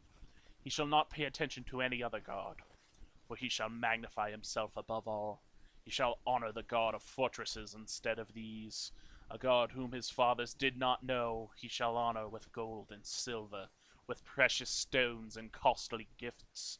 He shall deal with the strongest fortresses with the help of a foreign god. Those who acknowledge him he shall load with honor. He shall make them rulers over many, and shall divide the land for a price. At the time of the end, the king of the south shall attack him, but the king of the north shall rush upon him like a whirlwind, with chariots and horsemen, and with many ships. And he shall come into countries, and shall overflow and pass through. He shall come into the glorious land, and tens of thousands shall fall. But these shall be delivered out of his hand, Edom and Moab, and the main part of the Ammonites. He shall stretch out his hand against the countries, and the land of Egypt shall not escape. He shall become ruler of the treasuries of gold and silver, and all the precious things of Egypt. The Libyans and the Cushites shall follow in his train. But news from the east and the north shall alarm him, and he shall go out with great fury to destroy and devote many to destruction. And he shall pitch his palatial tents between the sea and the glorious holy mountain. Yet he shall come to his end, with none to help him. So,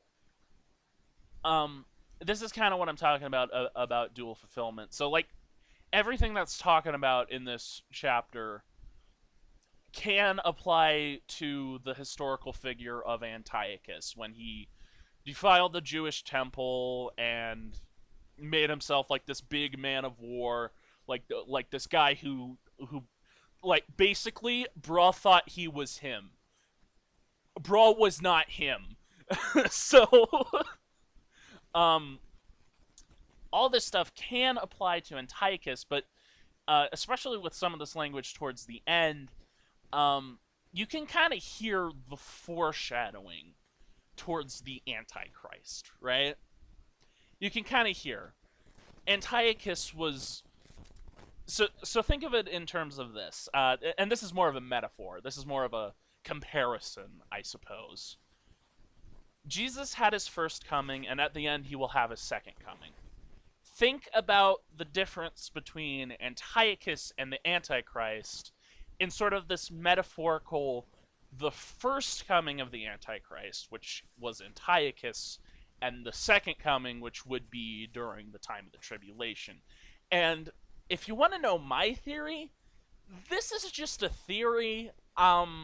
It's not supported on a lot, but I do tend to think that whatever demons were possessing Antiochus to do all the things he did to Israel, whatever demon did that to Antiochus, I do think is probably going to be the demon who comes into play during the tribulation, like the exact same demon. I might be wrong about that. That one is definitely just a theory. Um, but in terms of dual fulfillment, right? You have the Antichrist, figure that sort of foreshadows what he's going to do, and they're both kind of talked about in like the same segment of scripture, right? Um, okay, and then this is kind of like the epilogue of the story, chapter 12. At that time shall arise Michael, the great prince who has charge over your people, and there shall be a time of trouble, such as never has been since there was a nation till that time. But at that time your people shall be delivered, every one whose name shall be found written in the book, and many of those who sleep in the dust of the earth shall awake, some to everlasting life, and some to shame and everlasting contempt. Um, okay, I'll just mention it later. And those who are wise shall shine like the brightness of the sky above, and those who turn many to righteousness like the stars forever and ever. But you, O Daniel, shut up the words and seal the book until the time of the end. Many shall run to and fro, and knowledge shall increase. Then I, Daniel, looked, and behold, two others stood, one on this bank of the stream, and one on the bank of the stream, on that bank of the stream.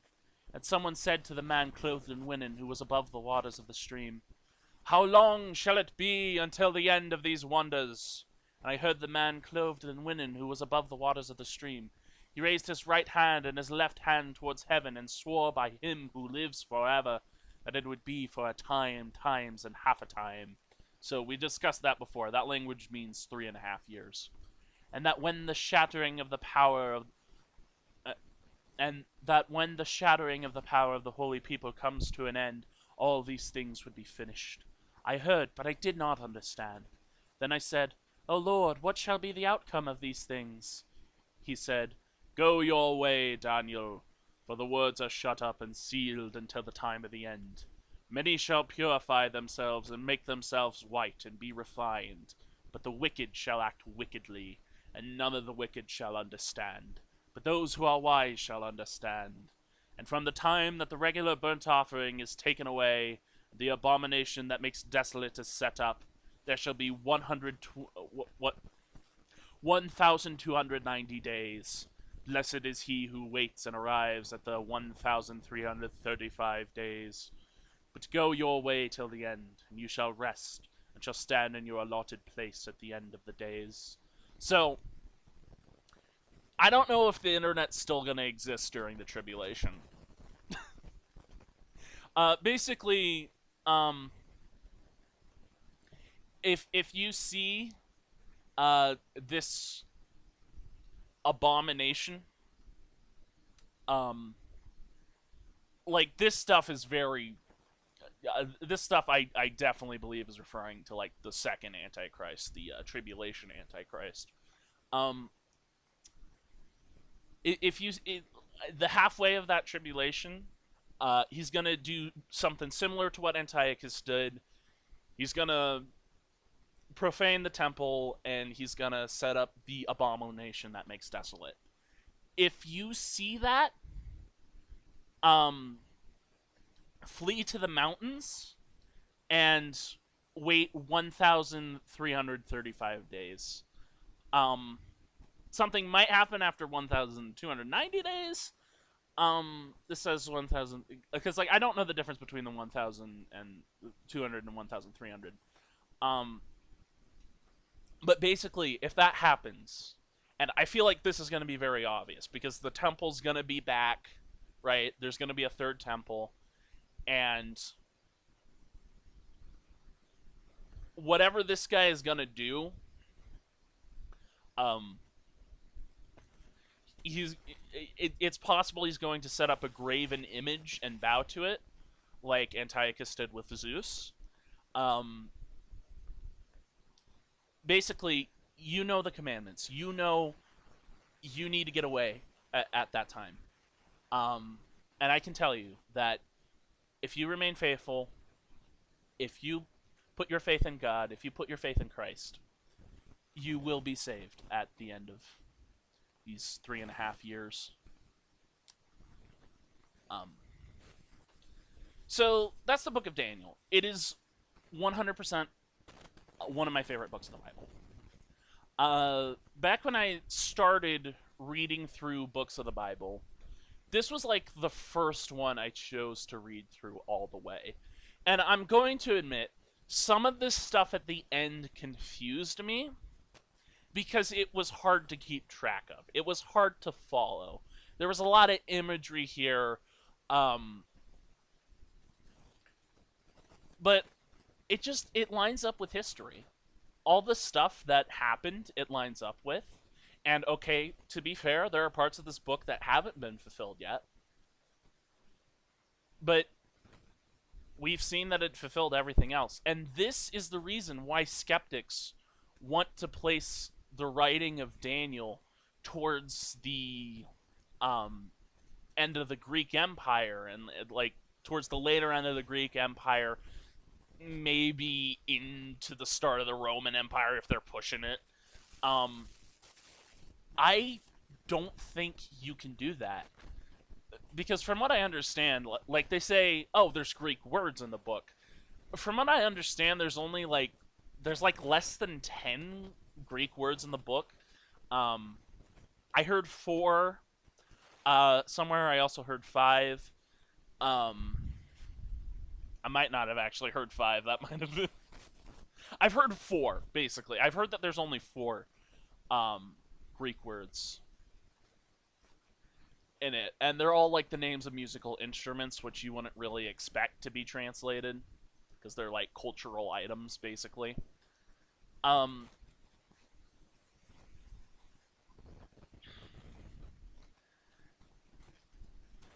So I mean there's that, and the fact that it predicts the birth or the first coming of Jesus.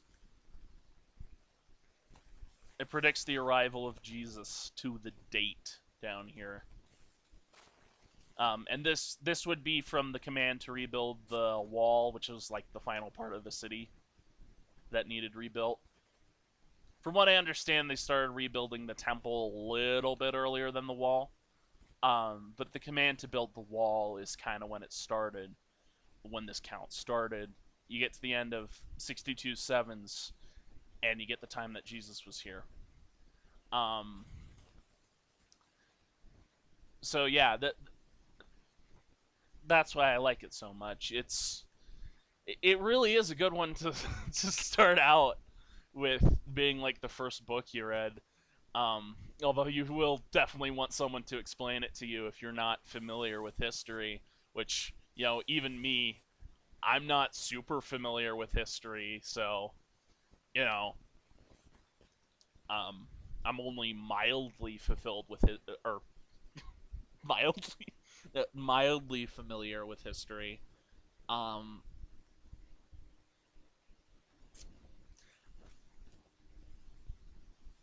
Another thing is that like I really like the okay so I'm just gonna be honest. This ending part of the video is just gonna be me giving a review of the Book of Daniel. I mean, a prophet of God wrote it, so of course it's a good book.